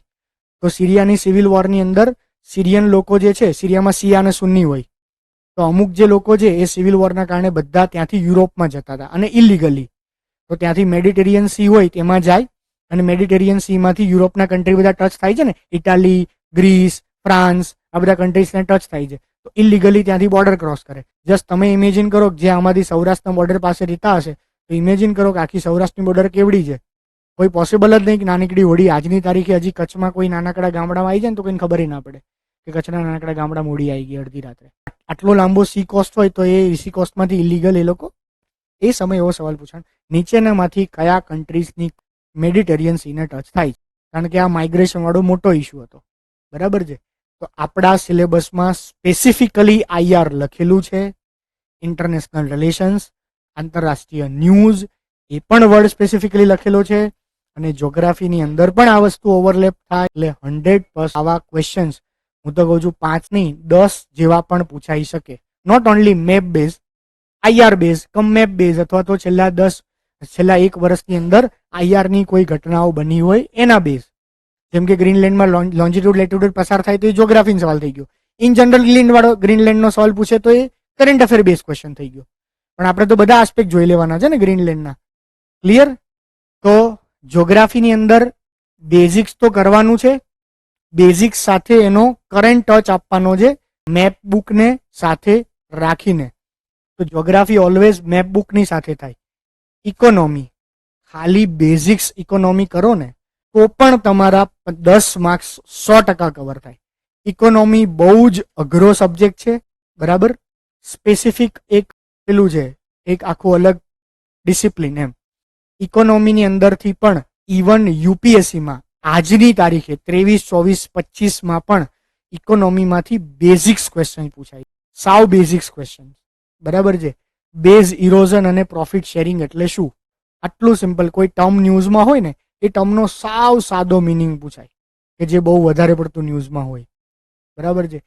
કોઈ G20 કોઈ ડિસિઝન લીધું ઇકોનોમીના રિલેટેડ, આરબીઆઈએ કોઈ એક નવો ટર્મ કે નવી વસ્તુ ચર્ચામાં લીધી હોય તો એનો સાદો મિનિંગ, બરાબર. માર્જિનલ સ્ટેન્ડિંગ ફેસિલિટી એટલે શું? એ છે ને માર્જિનલ સ્ટેન્ડિંગ ફેસિલિટી, બેન્કિંગ સેક્ટરની અંદર આવે છે. તો એનો કોઈ જ અઘરો ક્વેશ્ચન ના પૂછે. એ વર્ડ હોય, એ વર્ડનો સિમ્પલ મિનિંગ તમને આવડવો જોઈએ. અન્ડરસ્ટેન્ડિંગ, કન્સેપ્ટની ક્લેરિટી. હજી સરળ ભાષામાં કહું તો ઇકોનોમીના બેઝિક્સમાં જેટલા પણ ટોપિક, કન્સેપ્ટ, વર્ડ સાદી ભાષામાં, બરાબર, repo rate, reverse repo rate, MRF club જેટલા પણ છે એ બધાનો કન્સેપ્ટ ક્લિયર હોવો જોઈએ. બસ આટલું જ. અને એ કન્સેપ્ટ આખાય ભેગા કરો ને તો એ 50, 70 કે 80 થાય માંડ. એ 50, 70, 80 કન્સેપ્ટ ક્લિયર હોય. ફેક્ચ્યુઅલની વાત નથી કરતો, બધાને બહુ બીક લાગે છે. બધા ઇકોનોમીમાં ડેટા ગોગ કરે, બરાબર. 2 થી 3 કે 4 વર્ષ પહેલા ઇકોનોમીમાં ડેટા પૂછાતા હતા. હવે બી યુપીએસસી પણ ડેટા, યુપીએસસી તો ક્યારેય નથી પૂછ્યા ડેટા છેલ્લા 10-11 વર્ષમાં, જીવનમાં ડેટા નહીં પૂછ્યા. ડેટા એટલે સમજે ને, કન્ફ્યુઝિંગ કે ભાઈ ભારતનું ડિફેન્સ પરનું સ્પેન્ડિંગ કેટલું છે, 3.7%, 4.7%, 4.2%, 5.3%. આવું ક્યારેય ના પૂછે, કારણ કે આ પૂછવાનો મતલબ જ ના થાય. આજ આવા સવાલો પૂછે ને જે બધા જવાબ આપે, દેટ મીન્સ ઇન્ટેલેક્ચ્યુઅલ જે ઓફિસર લેવલ છે. કઈ મને ખબર પડે, તમને ખબર પડે, જે પેપર સેટર છે એને ખબર પડે છે ને કે ફેક્ચ્યુઅલ યાદ રાખીને જવાબ આપવો, દેટ ડઝન્ટ મીન કે ઓફિસર છે, ઓફિસર લાઈક ક્વોલિટી છે. એ તો જ્યારે કન્સેપ્ચ્યુઅલ પૂછે ત્યારે ખબર પડે ને. એટલે ફેક્ચ્યુઅલ ક્યારેય મોટી એક્ઝામમાં ના પૂછાય. આંકડા ગોખવાની કોઈ જ કોશિશ નહીં કરવાની. ક્લિયર આ વસ્તુ? કોઈ જ લોડ નહીં. આવી ગયા આંકડાના સવાલ, માની લો કે બોરાણા સાહેબે ખોટું કીધું, ભૂલ થઈ ગઈ મારથી, 2 સવાલ ને, તો એમાં એટલું બળ કરવાનું આંકડાઓ યાદ રાખવાનું, અને એમાં ગેરંટી તમને આંકડો યાદ રહેશે? બહુ જ સિમ્પલ છે. અનનેસેસરી આપણા બ્રેઇન સેલ્સ બહુ ઓછા હોય, ઓછા ઓક્યુપાય રાખવાના. બીજું આપણે બીજું બધું લઈને બેઠા જ છીએ ઓક્યુપાઈડ કરીને આપણા બ્રેઇન સેલ્સને, બરાબર છે. તો ક્લટર સાફ કરો, જે થોડા સાફ થાય એમાં જરૂરી વસ્તુઓ જ ભરો મેમરીમાં. Basic understanding, basic clarity. તો ઇકોનોમીનું બેઝિક્સ જ કરવાનું છે. સેમ સાયન્સ ટેકનું પણ બેઝિક્સ કરવાનું છે. આ શું કામ? હવે સાયન્સ ટેકનું બેઝિક યાદ રાખજો. સાયન્સ ટેકનું બેઝિક એટલા માટે, જો સાયન્સ ટેક એવો સબ્જેક્ટ છે કે સાયન્સ ટેકની અંદર જે ગુજરાતી ચોપડીઓ છે ને, જેટલી અહીંયા મારી પણ બહાર પડે એની વાત કરું છું. ઓકે, સપોઝ મારી ગુજરાતી ચોપડી બહાર પડી અને મેં કોઈ ફેકલ્ટીને કીધું, તો તમારામાંથી કોઈની હેલ્પ લીધી, તો આપણે ચોપડી સાયન્સની જેવી રીતે બહાર પાડશું કે ભાઈ નેનો ટેકનોલોજીના યુઝ કે બ્લોક ચેન ટેકનોલોજીના યુઝ, તો કેટલા યુઝ લખશે? ચેન ટેકનોલોજી ક્યાં યુઝ થાય? તો કે ભાઈ ક્રિપ્ટો કરન્સીમાં, કે ભાઈ બેન્કિંગમાં. ચેન ટેકનોલોજી ક્યાં યુઝ થાય? તો કે ભાઈ ગવર્મેન્ટ ડેટા સેવિંગમાં. આમાં 7 યુઝ લખ્યા. બ્લોક ચેન ટેકનોલોજી 7 યુઝ થોડા છે, 700 યુઝ છે, 7000 યુઝ છે, 7 લાખ યુઝ છે. બ્લોકચેન મતલબ તો એ પ્રકારની એક મેથડ છે, એક ટેકનોલોજી છે જે ગમે ત્યાં યુઝ થાય. બ્લોકચેન મતલબ શું થયું? બ્લોકચેન મતલબ એવું થયું કે ભાઈ કોઈ પણ એક જગ્યાએ જે ડેટા બને છે અથવા ડેટા સેવ થાય છે, એ ડેટા સેન્ટ્રલાઇઝ છે. એ ડેટાનો કોઈ એક ઓનરશિપ નથી, સિંગલ ઓનરશિપ હોય. મતલબ જેમ કે મારી પાસે જે ડેટા છે, મારો ડેટા, મારી એક્સેલ શીટ, મારી વર્ડ ફાઇલ્સ, સમજ્યા ને? મારી એક્સેલ શીટ, મારી વર્ડ ફાઇલ્સ મેં બનાવી છે તો મારા કોમ્પ્યુટરમાં છે. વધીને મેં એને મારા ગૂગલ ડ્રાઈવમાં મૂકી તો એ ક્યાંક ડ્રાઈવમાં પડી છે, ક્લાઉડમાં પડી છે, પણ એ તો મારી છે ને, હું એડિટ કરું છું ને. આ જે પણ કંઈ બ્લોકચેનના બેઝ ડેટા હોય છે, blockchain base data single ownership નહીં હોતી, સિંગલ કન્ટ્રીબ્યુશન બેઝ પણ નહીં હોતી. એ તો એક વ્યક્તિ કન્ટ્રીબ્યુશન કરે, પછી નેક્સ્ટ લેજર બને, બીજો વ્યક્તિ કન્ટ્રીબ્યુશન કરે, ત્રીજો વ્યક્તિ કન્ટ્રીબ્યુશન કરે, ચોથો, એ આખું એક લેજર ક્રિએટ થાય. કોઈની સિંગલ ઓનરશિપ નથી. કોઈ એ ડેટાને એડિટ ના કરી શકે, કોઈ એ ડેટાને કેન્સલ ના કરી શકે. ડેટાના 5 મતલબ જ્યાં સુધી ઇન્ટરનેટ જીવતું છે ત્યાં સુધી એની ઉપર ડેટા છે. તો સરકારી ડેટાને સિક્યોર કરવા માટે વપરાય, એગ્રીકલ્ચરના લાર્જ ડેટા હોય એને એનાલિસિસ કરવા માટે પણ વપરાય, બરાબર. બ્લોકચેન એટલે જે ક્રિપ્ટો કરન્સીસ છે એ ક્રિપ્ટો કરન્સીસ માટે વપરાય. આપણે ભૂલ શું થાય, આ હું મારા એક્સપિરિયન્સ પરથી કહું છું. હું જ્યારે જાતે પહેલી વાર વાંચ્યું હોય ને, મેં 2014ની વાત કરું છું. 2014માં બધી નવી ટેકનોલોજી આવતી, નેનો બેનો આ તે, તો ટેકનોલોજીના 5 યુઝ. હવે જ્યારે આ યાદ રાખજો, યુપીએસસીમાં, જીપીએસસીમાં સાયન્સ કેવા ક્વેશ્ચન પૂછાય? કોઈ એક ટેકનોલોજીમાં નીચેનામાંથી કેટલા યુઝ છે? તો કે 1, 2 કે ઉપરના બધા.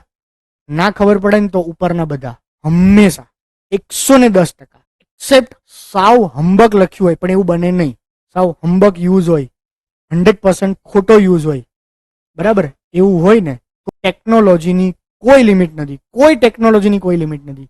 એઆઈ ના કેટલા યુઝ તમે મને કહો. એઆઈ ક્યાં વપરાય? મેડિકલમાં વપરાય, એજ્યુકેશનમાં વપરાય, ટીચિંગ માટે વપરાય, ગૃહિણી ઘર માટે વાપરી શકે, લેશન કરવા વાપરી શકે, શા વાપરી શકે? બધામાં.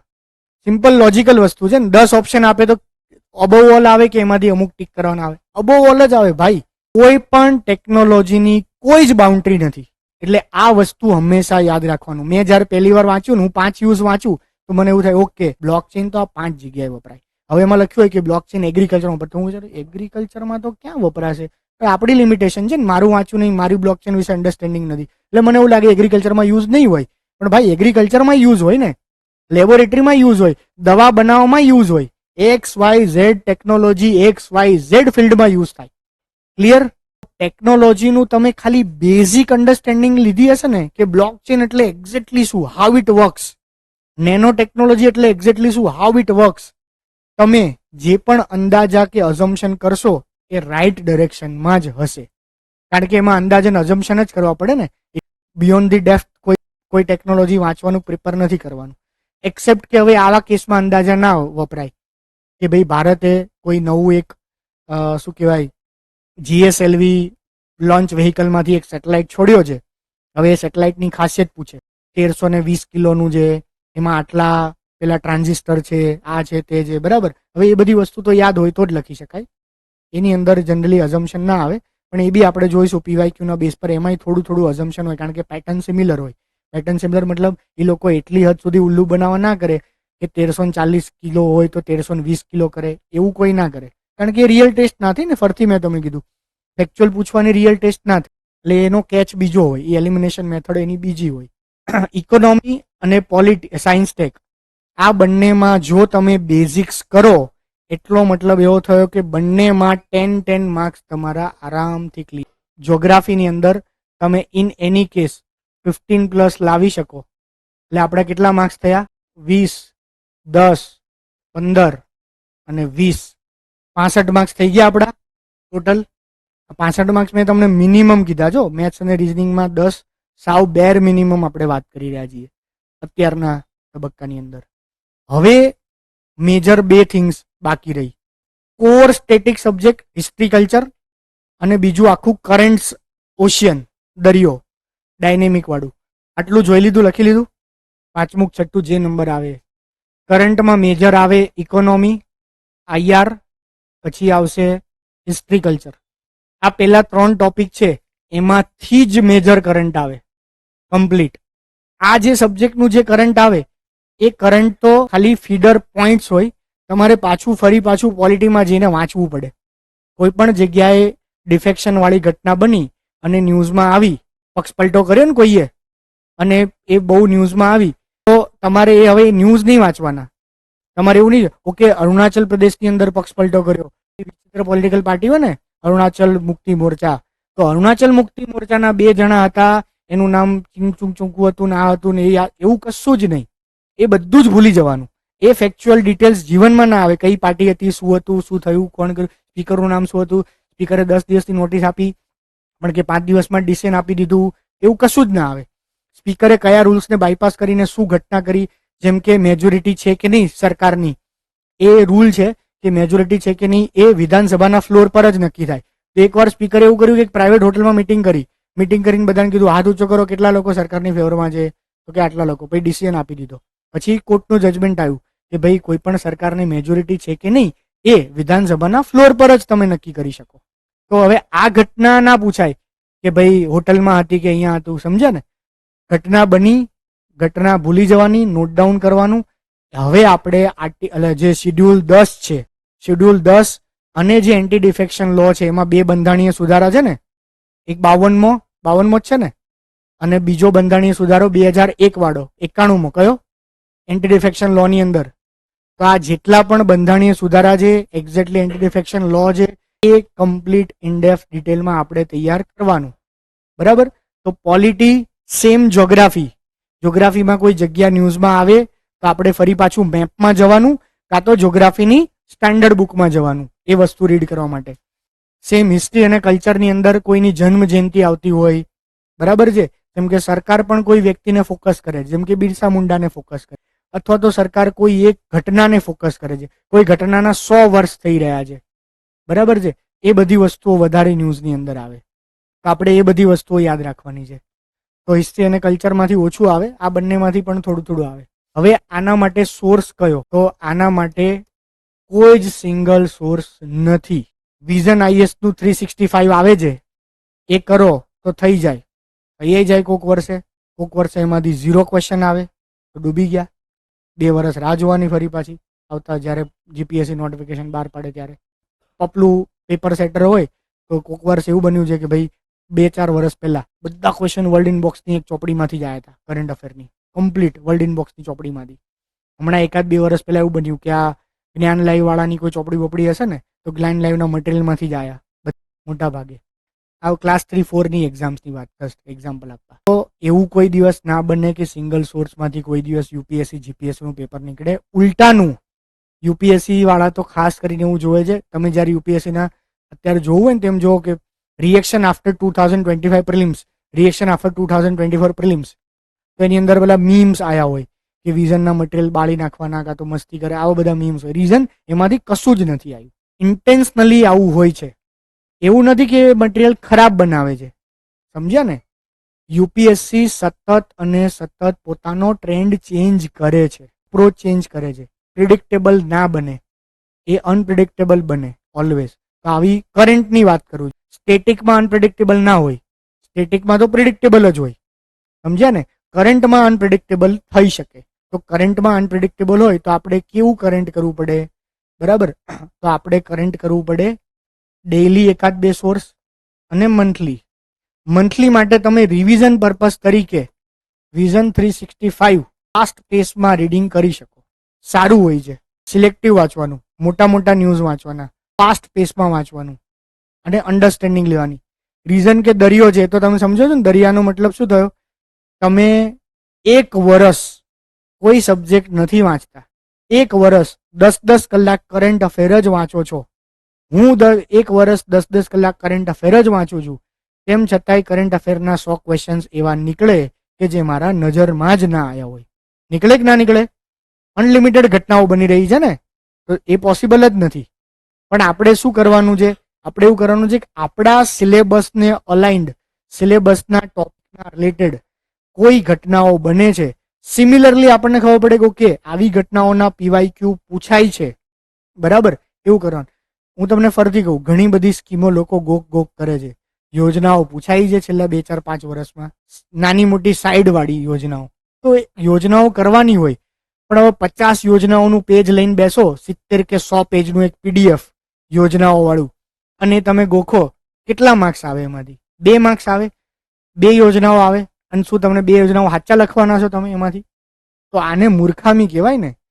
મોટી ફ્લેગશિપ ગવર્મેન્ટની સ્કીમ હોય, મેજર ફ્લેગશિપ સ્કીમ્સ, એ કરે, એ પૂછાય. અને newly launch schemes, recently newly launch schemes, એ પૂછાય. ત્રીજું, એવી સ્કીમ્સ કે જે સ્કીમ્સ સરકારના અમુક જે શું કહેવાય વર્ગ હોય એને ટાર્ગેટ, જેમ કે એગ્રીકલ્ચર વાળી સ્કીમ પૂછાય, નાની હોય કે ખૂણાની હોય. આત્મા એટલે શું છે ને એગ્રીકલ્ચરની સ્કીમ, ખ્યાલ છે આત્મા? તો એ આત્મા સ્કીમ એગ્રીકલ્ચરની પૂછાઈ શકે, બરાબર છે. તો એવી કોઈ પણ કોઓપરેટિવ સેક્ટરની, એગ્રીકલ્ચર સેક્ટરની, બરાબર છે, મહિલાઓ માટેની કોઈ સ્કીમ હોય, સરકારનો ફ્લેગશિપ કોઈ પ્રોગ્રામ હોય, આવી બધી વસ્તુઓ પૂછાય. પછી નાની ઝીણી સ્કીમો બીજી 50, 60, 70 ગોખવાની, યાદ રાખવાની કોઈ જ જરૂર નથી. મેં તમને કીધું એલિમિનેશન મેથડ, કે એટલું તમે બર્ડન આપો, એની કરતાં બેટર એટલો સમય તમે પોલિટીના, જ્યોગ્રાફીના, ઇકોનોમીના કન્સેપ્ટને બીજી વાર ના વાંચો, જેથી સારી રીતે યાદ રહે. એમાંથી આવવાની 100% સંભાવના છે. ઇન્ફ્લેશન વાળું ચેપ્ટર તમે 2 વાર વાંચો તો ઇન્ફ્લેશનમાંથી 2 સવાલ આવવાના છે કે નથી આવવાના? 100% છે ને. એની એ વચાય કે 100 પેજની સ્કીમો વચાય? ઇન્ફ્લેશન વાળું બીજી વાર વચાય. તો આ આગલી ગઈકાલના સેશનમાં હું આ કહેવા માંગતો ને, આજના સેશનમાં હું 80-20 રૂલ જે આ કહેવા માંગતો હતો હું તમને, કે જે વસ્તુ બલ્કી છે, સામે 1-2 ક્વેશ્ચન્સ આવવાના છે, તો એ બલ્કી થિંગને તમે સ્કીપ કરી શકો, એમાંથી સિલેક્ટિવ રીડિંગ કરી શકો. તો કરંટ અફેર્સના જેટલા મટીરિયલ છે, મલ્ટિપલ સોર્સિસ, એ વાંચવાના છે, પણ બહુ જ. અને આના સેશન આપણે, કરંટ અફેરના સેશન આપણે લાસ્ટમાં રાખીશું. એટલે ટેન્ટેટિવલી 10 ઓર 15 મે છે, કારણ કે ત્યાં સુધીનું કરંટ અફેર કવર થાય. એક્ઝામ્પલ 10 મે સુધીનું કરંટ અફેર કવર થાય, એ પછી આપણે સેશન સ્ટાર્ટ કરીએ તો મેજોરિટી ઓફ ક્વેશ્ચન્સ આપણે કવર કરવાની કોશિશ. બરાબર છે. અને 7મું હિસ્ટ્રી અને કલ્ચર. મારું પહેલેથી એવું માનવું છે, હું તૈયારી કરતો હતો ત્યારથી 2017થી 2018થી ક્લાસ શરૂ કર્યા અને મારા જેટલા સેશન લીધા, મેઇન્સ હોય, પ્રિલિમ્સ બેચ હોય, કોઈ પણ, હિસ્ટ્રી અને કલ્ચર ક્યારેય ભણાવવાનું ના હોય. બરાબર છે. હિસ્ટ્રી અને કલ્ચર એ એવા સાહેબો ભણાવે, કાં તો એવા લોકો ભણાવવા બેસતા હોય કે જેને કથા કરવામાં બહુ મજા આવે. યુપીએસસીના જેટલા ફેકલ્ટીઝ ફેમસ હોય ને એ હિસ્ટ્રી કલ્ચરવાળા હોય. જેમ કે હું તમને હિસ્ટ્રી કલ્ચરના લેક્ચર લઉં ને એક્ઝામ્પલ તરીકે, તો હિસ્ટ્રી કલ્ચરના લેક્ચરમાં હું બધી વાતો તો કરું જ, પછી હું અકબરની એક ઘટના શોધીને આવું મસ્ત, જે તમને ના ખબર હોય, કોઈ ચોપડીમાં ના હોય. પછી હું અકબરની મસ્ત એક વાર્તા કરું કે તમને ખબર છે અકબરના રાણા, પેલા શું કહે, રાણા પ્રતાપને એના યુદ્ધમાં શું થયું હતું, એકચ્યુઅલી આવું થયું હતું બેકગ્રાઉન્ડની અંદર. અને આખી લાંબી મસ્ત, તમને બધાને એટલી મજા આવે સાંભળવાની, વાતો કરવાની. આવું બધું થતું હોય, જસ્ટ જનરલ વાત કરું. મારો કહેવાનો સેન્સ એવો નથી કે હિસ્ટ્રી કલ્ચર ના ભણાવવાનું હોય. હિસ્ટ્રી કલ્ચરમાંથી શું મહત્વનું છે, શું મહત્વનું નથી. બરાબર છે. જેમ કે હડપ્પા છે, તો હડપ્પાની અંદર એક સાહેબ અહીંયા ભણાવે, મને યાદ નહીં પણ એક્ઝામ્પલ 1922ની અંદર એક્સ વ્યક્તિએ આ જગ્યાએ ખોદકામ કર્યું, તો હવે એને સિટી મળી. એ સિટીનું નામ એણે મોહેન્જો દડો આપ્યું. કેમ કે ત્યાં લાશોનો ઢગલો હતો. એવું જ હતું ને કંઈક. બરાબર છે. ત્યાં લાશોનો ઢગલો હતો. હવે આવી બધી વસ્તુ અહીંયા બોલીને 15 મિનિટ બગાડે તો આનો મતલબ ના થયો ને કોઈ વસ્તુનો. એની કરતાં બેટર છે કે એ માણસ હડપ્પા 30 મિનિટ ચલાવે કે 2 કલાક ચલાવે, હડપ્પાનું એનાલિસિસ કરાવડાવે ને ભાઈ. પીવાયક્યુના બેઝ પર એનાલિસિસ કરાવડાવે, કયા ટોપિક મહત્વના છે, કયા ટોપિક મહત્વના નથી, કયું ગોખવાનું, કયું નહીં ગોખવાનું, એવી કોઈ વાત કરે. અથવા તો હડપ્પાની અંદર મેઇન્સનો એનાલિટિકલ પર્સપેક્ટિવ આપે, ધેટ ઇઝ ઓલ્સો ઇમ્પોર્ટન્ટ, જે ચોપડીમાં નથી લખ્યો. હિસ્ટ્રીના સાહેબોએ માર કરતા કે બહુ સારું વાંચેલું હોય, કારણ કે ઓપ્શનલ સબ્જેક્ટે ઘણા સાહેબો રાખ્યું હોય, તો એવું કરી શકાય ને. That is more important. Actual હિસ્ટ્રીમાં ચોપડીમાં લખ્યું છે ને અહીંયા તમને ભણાવે તો એ તમારા 2 કલાક વેસ્ટ થાય અને સાહેબના 2 કલાક waste. History culture self reading વાળો સબ્જેક્ટ હોય. હિસ્ટ્રી કલ્ચરની અંદર પણ સિલેક્ટિવ જ રીડિંગ કરવાનું હોય, અને જે સિલેક્ટિવ ટોપિક હોય એ સારા રીતે રીડિંગ કરવાના. બરાબર. જેમ કે દરેકની એક જ ખાસિયત હોય, એટલી ડાયનેસ્ટી છે ને અનલિમિટેડ, દરેક ડાયનેસ્ટીની હિસ્ટોરિકલ સેન્સમાં એક જ ખાસિયત હોય. બાકી ડાયનેસ્ટી તો વાઇડ હોય. ચોલાચેરા પંડ્યાના 2 પેજે હોય, 20 પેજે હોય. ચોલાચેરા પંડ્યા દક્ષિણ ભારતનું એક ચોપડીએ હોય, ખાલી ચોલા સામ્રાજ્યની એક ચોપડીએ હોય, અને ચોલા સામ્રાજ્યની 20 ચોપડીએ હોય. આ તો સમજો છો ને તમે. પણ ચોલ સામ્રાજ્ય જે છે અથવા પંડ્યા સામ્રાજ્ય છે, ચોલ ને પંડ્યા સામ્રાજ્યનું આપણા માટે તો ભાઈ એક જ પેજ કામનું છે, કે જે એની એડમિનિસ્ટ્રેટિવ સિસ્ટમની જે ખાસિયત હતી ને બસ એ. અને આપણા સિલેબસમાં એ જ લખ્યું છે, એ જ લખ્યું છે ને સિલેબસમાં. તો દરેકે દરેક દક્ષિણ ભારત, ઉત્તર ભારતના એન્શિયન્ટ, મિડાવલ, મોડર્નના જેટલા સામ્રાજ્યો છે એ બધા જ સામ્રાજ્યનું હિસ્ટોરિકલ જે કન્ટ્રીબ્યુશન હોય, ઇતિહાસમાં જે કન્ટ્રીબ્યુશન હોય, ઇતિહાસમાં એનું જે મહત્વ હોય, બરાબર, એ જ ઇમ્પોર્ટન્ટ છે. કે જે કંઈક ઇતિહાસમાં એ લોકો આપીને ગયા છે નેક્સ્ટ જનરેશનને, નેક્સ્ટ ડાયનેસ્ટીને. બરાબર છે. આ બધી વસ્તુઓ ઇમ્પોર્ટન્ટ છે અને આ જ એક્ઝામમાં પૂછાય ઓલવેઝ. તો આના જ લેક્ચર ચાલે અને આના જ પીવાયક્યુ સાથે અલાઇન કરે અને આનું જ મટીરિયલ વાંચવાનું હોય હિસ્ટ્રી કલ્ચર માટે. બીજું બધું પણ આખું વાંચવાનું તમારે, પણ ફાસ્ટ પેસમાં વાંચવાનું, કારણ કે એ બી લેન્ધી છે ને. હિસ્ટ્રી કલ્ચર એ તમે સરસ રીતે વાંચવાનું શરૂ કરો તો 1-1.5 મહિનો તેમાં જ નીકળે, તમને ખ્યાલ છે. તો અત્યારે 1 મહિનો કાઢવાનો કે હિસ્ટ્રી કલ્ચર માટે સમય નથી આપણી પાસે. બરાબર. તો હિસ્ટ્રી કલ્ચર લાસ્ટ આપણે રાખી શકાય. કરંટ અફેર ઉપર તમે ફોકસ કરો તો current affair in any case તમારે માર્ક્સ લાવવા જ પડે. કરંટ અફેરને તમે આખું કવર કરવા જાઓ ને 50 થી 60 ક્વેશ્ચન્સ કરંટ અફેરના મોરોલેસ કવર થાય. 30નો ટાર્ગેટ રાખો ત્યારે હાર્ડલી 25 આવે તમારે. અને હિસ્ટ્રી અને કલ્ચર એ બંનેના 40 ક્વેશ્ચન્સ હોય, એમાંથી 20 માર્ક્સ તમારે લાવવાના. બરાબર. 65 અને આમાં 25 ગણો, 90 અને 20 110. આ બેર મિનિમમ 110 વાળો ટાર્ગેટ પકડી. આ હું તમને બેર મિનિમમ 100 ડેઝ ટાર્ગેટ કહું છું. રિયાલિસ્ટિક, એવી પાકા ફોજદારી નહીં કે તમે કરો નામ કરો ને 150 માર્ક્સ આવી જાય ને 160 માર્ક્સ આવી જાય ને 40 માર્ક્સ આવી જાય. રિયાલિસ્ટિક છે. ઓછી preparation, selective reading, focus reading, smart reading, clarity સાથે એકેય દિવસ તમારા હાથમાંથી સિલેબસ આગો ના જવો જોઈએ. તમારે ચોપડીમાં પ્રિન્ટ આઉટ વાળો સિલેબસ હોવો જોઈએ અને હોવો જ જોઈએ. અને એ જે પ્રિન્ટ આઉટ વાળો જે સિલેબસ છે એ પ્રિન્ટ આઉટ વાળો સિલેબસ તમારે ઓલવેઝ રાખવાનો છે. હું તમને એક સિલેબસ બતાવું. કોઈ હર્ષભાઈને બોલાયો ને ખાલી. જૂનો એક સિલેબસ હતો ને, આ હું તમને જે સિલેબસ કહેવા માંગુ છું, જીપીએસસી નો સિલેબસ છે એની પ્રિન્ટ આઉટ તો રાખવાની જ છે તમારે. એ સિવાય તમને અહીંથી બીજો એક સિલેબસ આપીશું. મેક્સિમમ 4-5 દિવસ થશે કદાચ. એ ડિટેલ્ડ માઇક્રો એનાલિસિસ વાળો સિલેબસ છે. જેમ કે હડપ્પા લખ્યું હોય, વેદિક લખ્યું હોય, તો હડપ્પાની અંદર નાના 10 થી 12 પોઈન્ટ લખ્યા છે. વેદિક લખ્યું હોય તો વેદિકની અંદર સેમ 12 થી 20 પોઈન્ટ લખ્યા છે. સમજ્યા ને? માઇક્રો ટોપિક થયા. આ માઇક્રો ટોપિક વાળું એક આખું લાંબુ 30-40-50 પેજ વાળું તમને આખા સિલેબસનું સ્ટેપ, ટોપિક 1, ટોપિક 2. પેલું હર્ષભાઈનું જૂનું છે એ છે, જૂનું બનાવે, હજી અપડેટ કરવાનું બાકી છે. પૂછો ને. જૂનું અને નવું બંને એમને કોઈ અહીંયા મોકલાવે. જેટલા પણ સબ્જેક્ટ, જેમ કે પોલિટી હોય, જોગ્રાફી, હિસ્ટ્રીમાં તમને ખબર પડે છે, એટલે એમાં માઇક્રો એનાલિસિસ કરતા પણ બીજા બધા જે સબ્જેક્ટ એવા છે, જેમ કે ઇકોનોમી, જોગ્રાફી, પોલિટી, એનું માઇક્રો એનાલિસિસ તમે જાતે ના કરી શકો ને તમે ક્યાંય જોયું નહીં હોય. એટલા માટે એનો ટાઈમ ટેકિંગ છે. એક તમને સેમ્પલ બતાવું. આખું તૈયાર જ છે માઇક્રો એનાલિસિસ, પણ એને નવા સિલેબસ મુજબ હજી હું કમ્પ્રિહેન્સિવ બનાવવાનું ટ્રાય કરું. એ માઇક્રો એનાલિસિસ તમને બોક્સ સાથે આપવામાં આવશે. એ માઇક્રો એનાલિસિસ અને કલર કોડિંગ સાથે આપવામાં આવશે. કલર કોડિંગ મતલબ જે બી કલર, રેડ હોય દેટ મીન્સ હાઈલી ઇમ્પોર્ટન્ટ, કાં તો ઊંધું ગ્રીન હોય તો હાઈલી ઇમ્પોર્ટન્ટ, રેડ હોય એટલે લેસ ઇમ્પોર્ટન્ટ. જે બી કાંઈ, બે જ colour coding, highly important, less important. બરાબર છે? એટલે તમને ખ્યાલ આવે કે ભાઈ ટોટલ સિલેબસની અંદર હિસ્ટ્રી અને કલ્ચરની અંદર ટોપિક છે 16.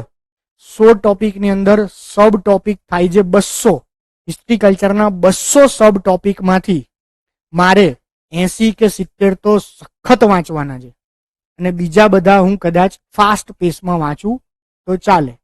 આ મેં તમને જે ગઈકાલે ક્લેરિટી, એનાલિસિસ, સ્ટ્રેટેજીની વાત કરી કે આખું આમાં કવર થશે. અને આ જ તમારા માટે ફાઉન્ડેશન છે, મેજર ફાઉન્ડેશન. આવું કોઈ ક્લાસમાં કોઈ નહીં કરાવતા હોય.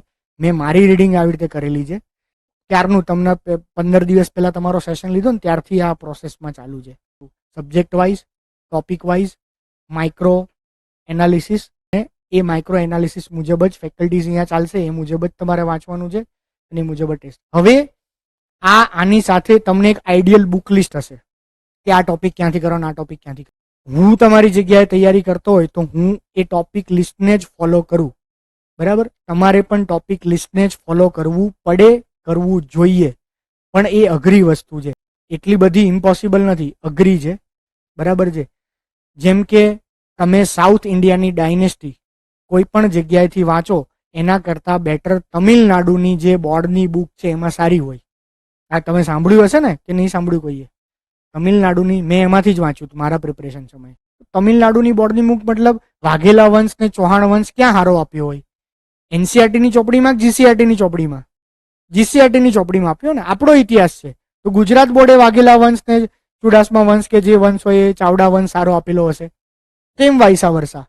કે સાઉથ ઇન્ડિયાની જે 5, 7, 8 ડાયનેસ્ટી ઇમ્પોર્ટન્ટ છે એ ડાયનેસ્ટી સારી રીતે કવર કરી હશે એમણે, જે કદાચ એનસીઆરટીની ચોપડીમાં ના કવર કરી હોય, કે ગુજરાતની ચોપડીમાં તો હચોડી કોઈએ ના કવર કરી હોય સારી રીતે. તો એ બુકમાંથી આપણે સિલેક્ટિવ જ છે, ભલે આખી હોય 100 પેજની 200 પેજની તમિલનાડુની સ્ટેટ બોર્ડની ચોપડી, એમાંથી આપણે ચોલા ચેરા પંડ્યા જે 7 ટોપિક હોય એટલા જ વાંચવાના. એ 7 ટોપિકની અંદર મેં કીધું એ પ્રમાણે કે એની જે એડમિનિસ્ટ્રેટિવ કે 4 ખાસિયતો એ જ વાંચવાની વધારે સારી રીતે. તો હવે એમાંથી ક્વેશ્ચન આવે જ, અને આવે એટલે સાચો પડે જ. આને કહેવાય સિલેક્ટિવ સ્માર્ટ રીડિંગ. મેં તમને કીધું હતું સર્જિકલ સ્ટ્રાઇક. આને સર્જિકલ સ્ટ્રાઇક કહેવાય, કે જે આખી મોટી ચોપડી, મોટા એરિયામાંથી જેટલું જરૂરી છે પિન પોઈન્ટ એટલું જ આપણે કરીએ કમ્પ્લીટ. સેમ્પલ બતાવું છું પછી આપણે એને કમ્પ્લીટ કરીશું. ક્વોલિટી નહીં. પહેલો ટોપિક સિંધુ ખીણ છે, તો એમાં અહીંયા ચોરસ બોક્સ આવી જશે, એટલે તમને રીડિંગ કરવામાં ખબર પડે કે ભાઈ મારું ચોરસ બોક્સ ટીક ટીક. તમારા અહીંયા જેટલા તમને 700 ચોરસ બોક્સ આપીએ 40 પેજના પીડીએફમાં, 700 ચોરસ બોક્સ ટીક થવા જોઈએ. 700 ચોરસ બોક્સની અંદરથી 400 ચોરસ બોક્સ પેલા બોલ્ડ કરેલા કે લાલ કરેલા કે જે કરેલા એ તો હોવા જ જોઈએ. સિમ્પલ, સામાન્ય, આસાની થઈ જશે આટલું ઇઝીલી. બરાબર છે? કોઈ ડિફિકલ્ટ, કોઈ અઘરી વસ્તુ નથી. બરાબર છે? સભ્યતાની શોધખોળ, ઉદ્ભવ, વિકાસ, સભ્યતાનો ફેલાવો, નગર આયોજન, આર્થિક પ્રવૃત્તિ, વેપાર વાણિજ્ય, સામાજિક જીવન, ઉદ્યોગ, કલા, તોલમાપ, લિપિ, રાજકીય, ધાર્મિક અને અંત થઈ ગયો. આટલા જ ટોપિક હોય.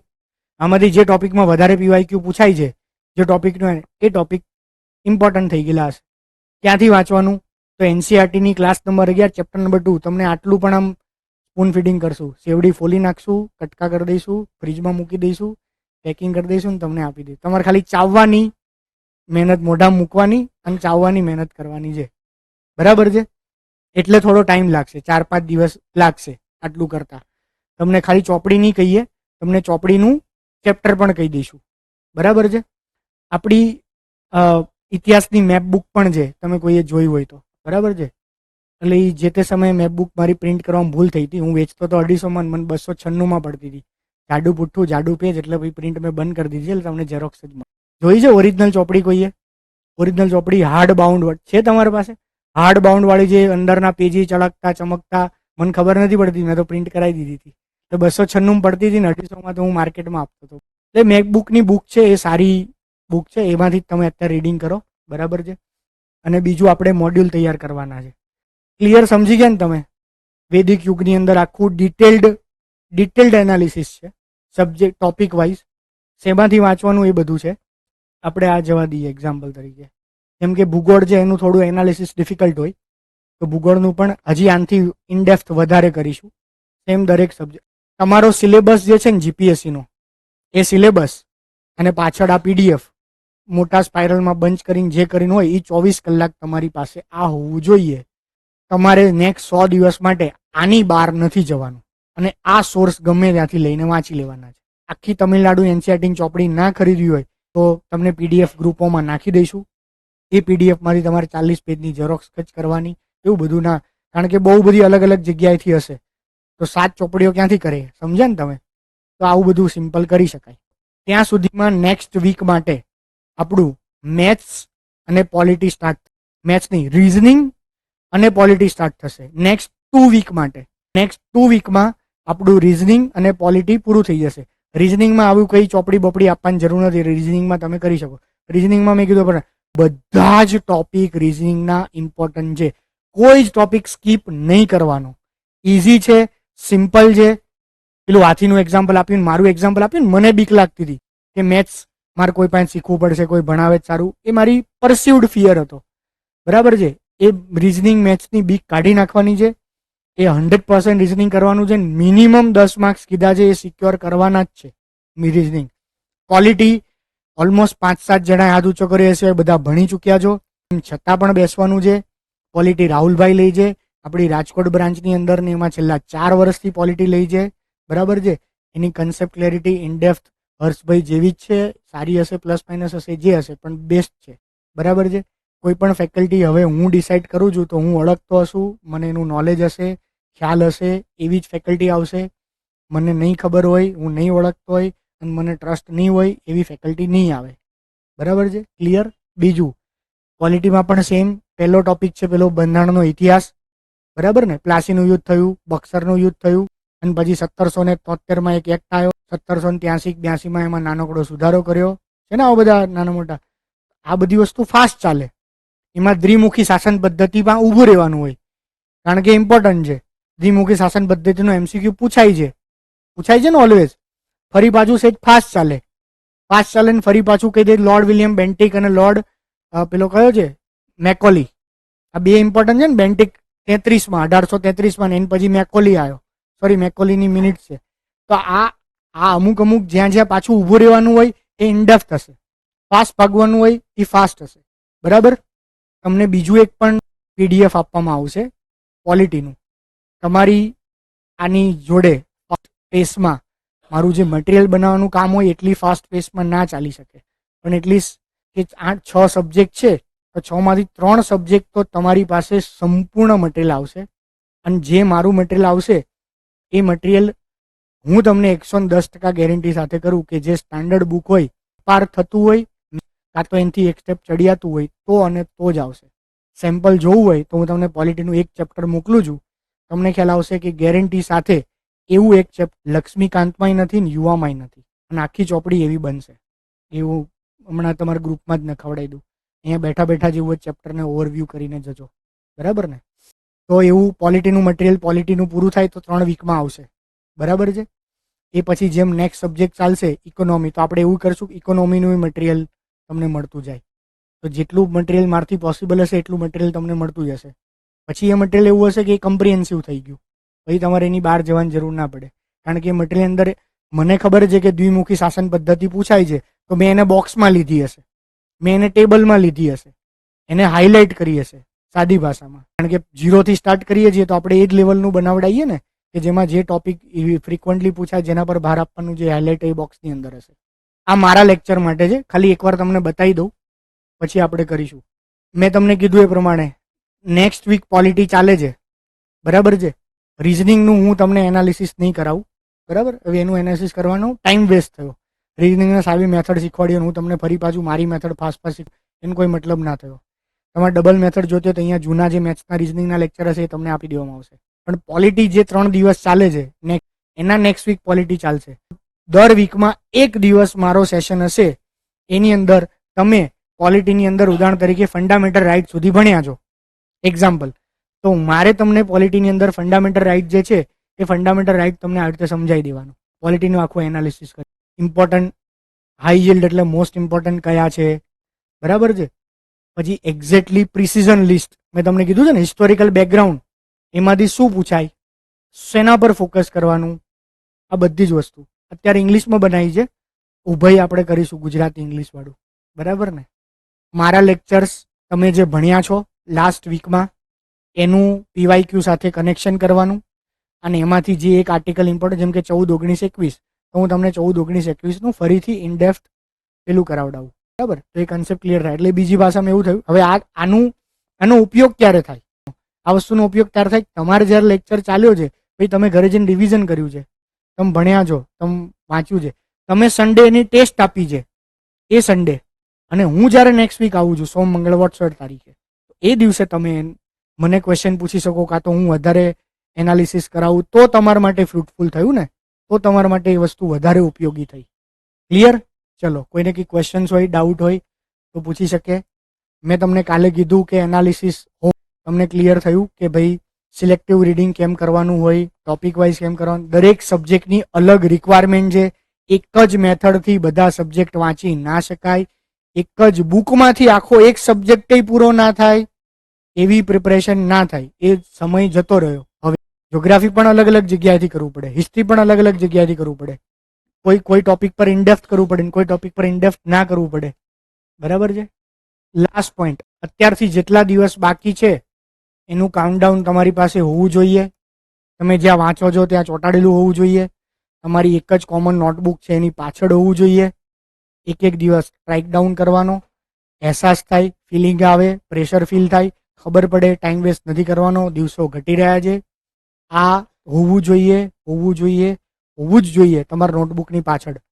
આ મોસ્ટ ઇમ્પોર્ટન્ટ વસ્તુ. પ્લસ તમારા મોટિવેશનલ પણ એ જ પેજમાં હોવા જોઈએ, છેલ્લા પેજમાં. તમારો ડ્રીમ ગોલ એમ, તમારો સંઘર્ષ, તમારા માતા પિતાનો સંઘર્ષ, તમે કોના માટે કરી રહ્યા છો, તમે તમારા પેરેન્ટ્સ માટે કરી રહ્યા છો, એના સપના માટે, એનો સંઘર્ષ પૂરો કરવા માટે, એની ખુશી માટે, અને એનું જીવન સાર્થક કરવા માટે કરી રહ્યા છો તમે. એવું જે બી તમારા પેઇન પોઈન્ટ્સ હોય એ લખવા જોઈએ. એ જ રિયલ મોટિવેશન છે. બાકી આ દુનિયાનું કોઈ રિયલ મોટિવેશન નહીં, મા બાપ સિવાય. આ દુનિયામાં એક જ રિયલ મોટિવેશન છે. તત દિવસમાં 10 વાર તમારી નજર નીચે જવું જોઈએ, અને ટાઈમ ટેબલ જવું જોઈએ એક જ પેજમાં. મા બાપનું સપનું પૂરું કરવાનું છે, 90 દિવસ જ વધ્યા છે. મા બાપનું સપનું પૂરું કરવાનું છે, 40 દિવસ જ વધ્યા છે. એવું ખબર હશે તો 1 કલાકે વેસ્ટ નહીં જાય. અને આ બહુ સિરિયસ વાત યાદ રાખજો. તમે જે અત્યારે અહીંયા બેઠા છો એ તમે તમારા જીવનના એક મોસ્ટ ઇમ્પોર્ટન્ટ ફેઝ સેક્રિફાઈસ કરીને બેઠા છો. જવાની ફૂલ ફેઝ, એમાં બધું જ કરવાનું હોય. રખડવાનું હોય, ફરવાનું હોય, રિલેશનશિપ હોય, એન્જોય કરવાનું હોય, મૂવીઝ જોવાના હોય, ફેસ્ટિવલ સેલિબ્રેટ કરવાના હોય, દુનિયા માણવાની હોય. ફેઝ પછી આ ના થાય. મારી પાસે બધું જ છે, બધું જ, પણ મારો એ ફેઝ જતો રહ્યો છે. હું એ ના કરી શકું. એ ફેઝમાં જ્યારે મારો ફેઝ હતો ત્યારે જ હું કરી શકું. લકીલી હું પાસ થયો, હું ના થયો તો મારો એ ફેઝ મેં વેસ્ટ. તમારો એ ફેઝ છે, તમે એ ફેઝમાંથી કંઈક છોડીને આવો છો તો તમે એવું કંઈક ગેઇન કરવા જોઈએ કે એ ફેઝનો અફસોસ ના રહે તમને, બરાબર ને. સરસ કોટેશન કેવું છે એમ કે ભાઈ, હું જ્યારે નાનો હતો, એવું કોટેશન છે કોઈ શાયરનું એમ કે ભાઈ હું જ્યારે મેળામાં જતો તો મારે બધા જ રમકડા લેવા હોય એમ, પણ ત્યારે હું રમકડા ખરીદી નથી શકતો. અત્યારે એવું છે હું આખો મેળો ખરીદી શકું, પણ એ તો આ લાઈફ છે, આ રિયાલિટી છે. તમે તમારું જીવન સેક્રિફાઈસ કરો છો, સમય સેક્રિફાઈસ કરો છો તો 100% આપો. રિપીટ રિપીટ રિપીટ કરું છું. કાલે બોલ્યો તો, આજે સવારે બોલું છું, અત્યારે ફરથી બોલું છું. સેકન્ડે 5 મિનિટે બગડે ને તમારી ફોનમાં, કોઈ જોડે બેસવામાં, કે વાત કરવામાં, કે ખાવામાં, કે સૂવામાં, તો તમને અફસોસ થવો જોઈએ. તો જ પરીક્ષા પાસ થવાય. 100% આપ તો જ પરીક્ષા પાસ થશે, બાકી પરીક્ષા પાસ ના થવાય. અને પરીક્ષા પાસ થશે પછી સ્વર્ગ જ છે, ગેરંટી સાથે. ક્લિયર? આ બે વસ્તુ. થર્ડ વસ્તુ, સર્જિકલ સ્ટ્રાઇક કે પછી ક્લેરિટી કે પછી સિલેક્ટિવ રીડિંગ, જે તમારે લખવું હોય એ તમને ખ્યાલ હોવો જોઈએ કે ભાઈ મારે શું રીડિંગ કરવાનું છે. તો મારે ગધા મજૂરી કરીને બધી વસ્તુ વાંચ વાંચ વાંચ વાંચ વાંચ ગોક ગોક ગોક ગોક એવું નથી કરવાનું. સ્માર્ટ રીડિંગ કરવાનું છે, એ તમને ખ્યાલ હોવો જોઈએ. લાસ્ટ પેજ પર હજી એક વસ્તુ હોવી જોઈએ. બરાબર છે? એ લેક્ચર છે ને એની કરતાં મોટું છે રિવિઝન. નેક્સ્ટ વીક પોલિટી ચાલ્યું 3 દિવસ, પોલિટીન લેક્ચર ભર્યો, એ 3 દિવસ તમે પોલિટી સારી રીતે વાંચ્યું રાત્રે સાંજે. હવે તમે રિવિઝન જ નથી કરતા નેક્સ્ટ 90 દિવસ સુધી, તો આનો કોઈ મિનિંગ ના થયો.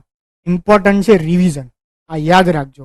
જ્યારે ટાઈમ મળે એ સન્ડે, એ વીકેન્ડ, વચ્ચે ફરી પાછું હિસ્ટ્રી વાંચો છો ને કંટાળો આવ્યો, સતત 15 દિવસ જે આગલો સબ્જેક્ટ પૂરો કર્યો છે ને, 4 કલાક પાસ કરીને ફરી ગોથ્રુ કરી લો, 2 કલાક ટાઈમ સ્પેન્ડ કરીને ફરી ગોથ્રુ કરી લો. સમજ્યા ને મારો કહેવાનો મતલબ? કારણ કે એક જ મોનોટોની સબ્જેક્ટથી કઈ લાગે થાય તો જે જૂનું વાંચ્યું છે, જૂનું ભણી ચૂક્યા છો, ક્વિક રિવિઝન કરી લો. રિવિઝન એ મુખ્ય રીડિંગ કે લેક્ચર કરતા વધારે મહત્વનું છે. ક્લિયર? સેકન્ડ પોઈન્ટ, ઊંધું. મેં ઊંધું લખ્યું ને, આમ ટેસ્ટ કરતા વધારે ઇમ્પોર્ટન્ટ છે એનાલિસિસ. ખાલી ટેસ્ટ આપવી, 50 માંથી 40 લાવવા, એનો કોઈ જ મતલબ ના થયો. બરાબર? 50 માંથી 0 આવે, માઇનસ આવે, 5 આવે, ડઝન્ટ મેટર. ટેસ્ટ પછી તમારું કરેલું એનાલિસિસ, તમારી સ્ટ્રેન્થ વીકનેસ અને એનું આઉટકમ, હજી ચોપડીને છેલ્લા પાને લખ્યું છે ને, એમાં આગળના કોઈ પાને દરેક ટેસ્ટ પછીના રિઝલ્ટ, તમારું એનાલિસિસ, તમારા આઉટકમ છે લખવાના. તો હવે તમારી જાતને, હું 10 વર્ષ પછીની વાત તમારી સામે કરી શકું છું, 10 વર્ષ પહેલાની, કે હિસ્ટ્રીમાં મારા આ ભૂલ થઈ હતી, આ નથી થઈ. મને હજી યાદ છે, મેં એનાલિસિસ કર્યું હોય, પેલું કર્યું હોય તો મને યાદ હોય ને. હજી મને ખબર છે કે હિસ્ટ્રી હું આમ કરતો, આમ ના કરવું જોઈએ, સાયન્સ ટેકમાં આમ કરતો, આમ ના કરવું જોઈએ, જ્યોગ્રાફીમાં આમ કરતો, આમ ના કરવું જોઈએ. તમે એનાલિસિસ જ નહીં કર્યું હોય તો ક્યાંથી યાદ રહેશે? બરાબર? તમે કોઈ પેપર આપ્યા છો, 200 ક્વેશ્ચન લખ્યા છે, તમને 200 ક્વેશ્ચન યાદ નહીં હોય, પણ એક્ઝામ હોલની બહાર જઈને એક ક્વેશ્ચન ઉપર તમે કોઈ ભાઈબંધ જોડે ડિસ્કશન કર્યું હશે તો હજી યાદ હશે. બને છે એ વસ્તુ? બરાબર? તમે એની પાછળ એનાલિસિસ કર્યું, મતલબ ચર્ચા કરી, ડિસ્કશન કર્યું, એ અનકોન્શિયસ એનાલિસિસ થયું તમારું. એવું કોન્શિયસ સમય આપીને એનાલિસિસ કરવાનું છે કોઈ પણ. ક્લિયર? અને લાસ્ટ અને most, delete all social media. JEE કે પેલું રિઝલ્ટ આવ્યું ને IIT વાળું, જોયું જ કોઈએ? એક છોકરો ફર્સ્ટ રેન્કર વાળો છે, એને ડાન્સ કરાવે છે, બિચારો ડાન્સ નહીં કરતો, બટ બહુ ટ્રોલ થાય છે. લિટરલી એની બોડી લેંગ્વેજ આમ છે, બધા હાથ ચોકે આમ કરાવડાવે છે, એન પર ડાન્સ એમ, એટલે ટ્રોલ થાય છે. બધા એવું કહે છે કે ભાઈ વાંચી વાંચીને શું કહેવાય બહુ પડાકું હોય તો એ લાઈફલેસ થઈ ગયો હોય ને એને જીવનમાં રસ ના હોય ને ગાંડો હોય ને રોબોટિક થઈ ગયો છે. ના, કશું કોઈ રોબોટિક નહીં થયો. IIT દિલ્હીમાં જશે ને, તમે બાપ જિંદગીમાં જલસા ના કરો ને એટલે એ 4 વર્ષમાં કરી લેવાનો જલસા, બધી જ જાતના. બધું જે નાના મોટા દૂષણો એ બી એન્જોય કરશે, બધી સ્પોર્ટ્સમાંય ભાગ લેશે, બધા કલ્ચરલમાંય ભાગ લેશે, જોરદાર એન્જોય કરશે. ખતરનાક લેવલની VVIP હોસ્ટેલ્સ હશે, બધું જ હશે.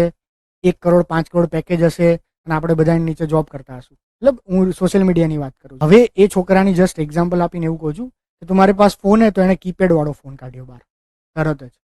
પછી બીજા 4-5 ટોપર્સને પૂછ્યું, તેને પર્સન્ટેજ પૂછે 99.75, 99.40, 99.35, બધા પાસે કીપેડ વાળા ફોન હતા. બરાબર છે? 12th વાળા છે, પણ અત્યારે તો હોય જ છે ને બધા પાસે 11, 12, 10.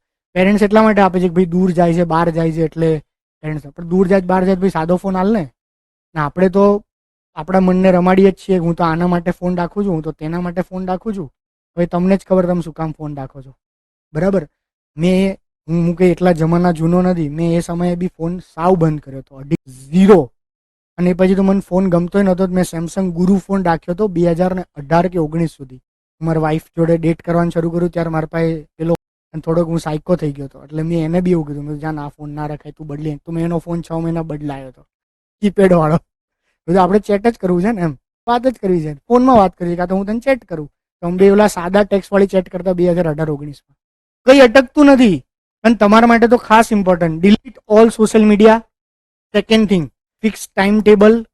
અને ટાઈમ ટેબલ ના હોય તો પછી એ નક્કી કરવાનું કે ભાઈ 24 અવર્સ હું રીડિંગ કરું છું અને વચ્ચે વચ્ચેના સમયે મારી દૈનિક જે ક્રિયાઓ છે એ દૈનિક ક્રિયાઓ પૂરું કરું છું. આ એકવાર તમારા લાઈફસ્ટાઈલની અંદર આવી જશે અને આ બે વસ્તુ આવી જશે એટલે પૂરું. થર્ડ થિંગ, પ્રેક્ટિકલી 24 કલાક વાંચવું પોસિબલ નથી. જે પણ બ્રેક્સ લેવાના હોય, બરાબર છે, આ યાદ રાખો, હું પણ બ્રેક્સ લેતો. જે પણ બ્રેક્સ લેવાના હોય, બરાબર છે, એ બ્રેક્સ એવા લો કે જે રિજુવિનેટિંગ હોય. લો બ્રેક લો, બહાર જાઓ, કોઈક બીજી વાત કરે, નેગેટિવ વાત કરે, આ કરે, એને બ્રેક ના કહેવાય. ઉલટાના તમે કન્ફ્યુઝ થશો અને આ થશે નેક્સ્ટ 100 દિવસમાં. કોઈક માણસ એવું કહેશે એ નવી ચોપડી આવી છે, આ કરવું જોઈએ, તો હવે તમે ફરી પાછી નવી ચોપડી પાછળ ભાગશો.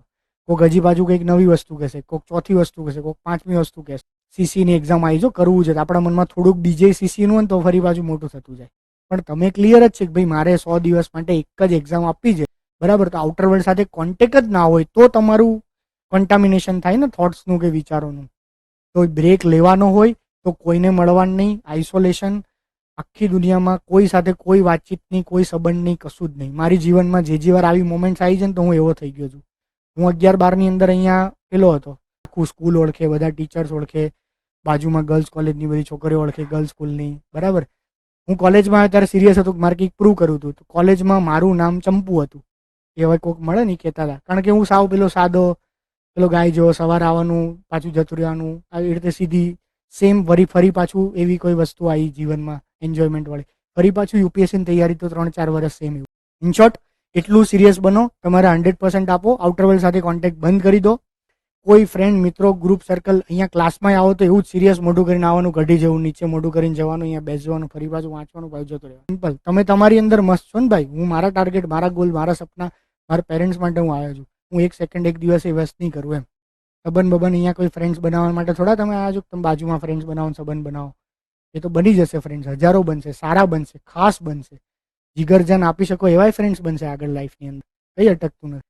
ત્રીજી મોસ્ટ ઇમ્પોર્ટન્ટ વસ્તુ મેં તમને જે કીધી એ તમારી રિજુવિનેશન માટે 10 મિનિટ્સ 20 મિનિટ્સ એકલા ટાઈમ સ્પેન્ડ કરો. બસ આ લાસ્ટ પોઈન્ટ, એકલા ટાઈમ સ્પેન્ડ કરો, રિવાઇઝ કરો તમારી લાઈફની બધી વસ્તુઓને.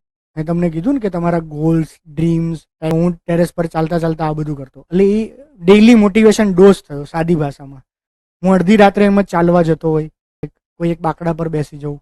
બસ આ 3 વસ્તુ, ડિલીટ સોશિયલ મીડિયા, 24 કલાક રીડિંગ વચ્ચે, અને જ્યારે લો ફીલ થાય તો બાજુવાળો તમને નહીં પેલું કરી શકે, બીજું કંઈ નહીં કરે, તમારે જાતે જ તમારે જાતને સમજાવવાનું છે. ક્લિયર? કાલની પરમ દિવસથી શરૂ કરીએ. શિડ્યુલ તમને આજે કાલ સવારમાં આવી જશે. 3 days polity, 3 days reasoning, next week પણ 3 days પોલિટી, 3 days રિઝનિંગ, અને મારા 2 લેક્ચર, 2 વીકની વાત કરું છું. મારા 2 લેક્ચર જેની અંદર મેં તમને એક પીપીટી બતાવી, એમાં હું તમને પોલિટીનું આખું એનાલિસિસ કરાવડાવીશ, અને એક વીકની અંદર તમને પેલું માઇક્રો ટોપિક્સ વાળું એક આખું ડિટેલ્ડ પીડીએફ મળી જશે. એ પીડીએફ જ તમારા માટે પૂરતું છે. એ પીડીએફની અંદર જ બધી વસ્તુ હશે. ક્લિયર?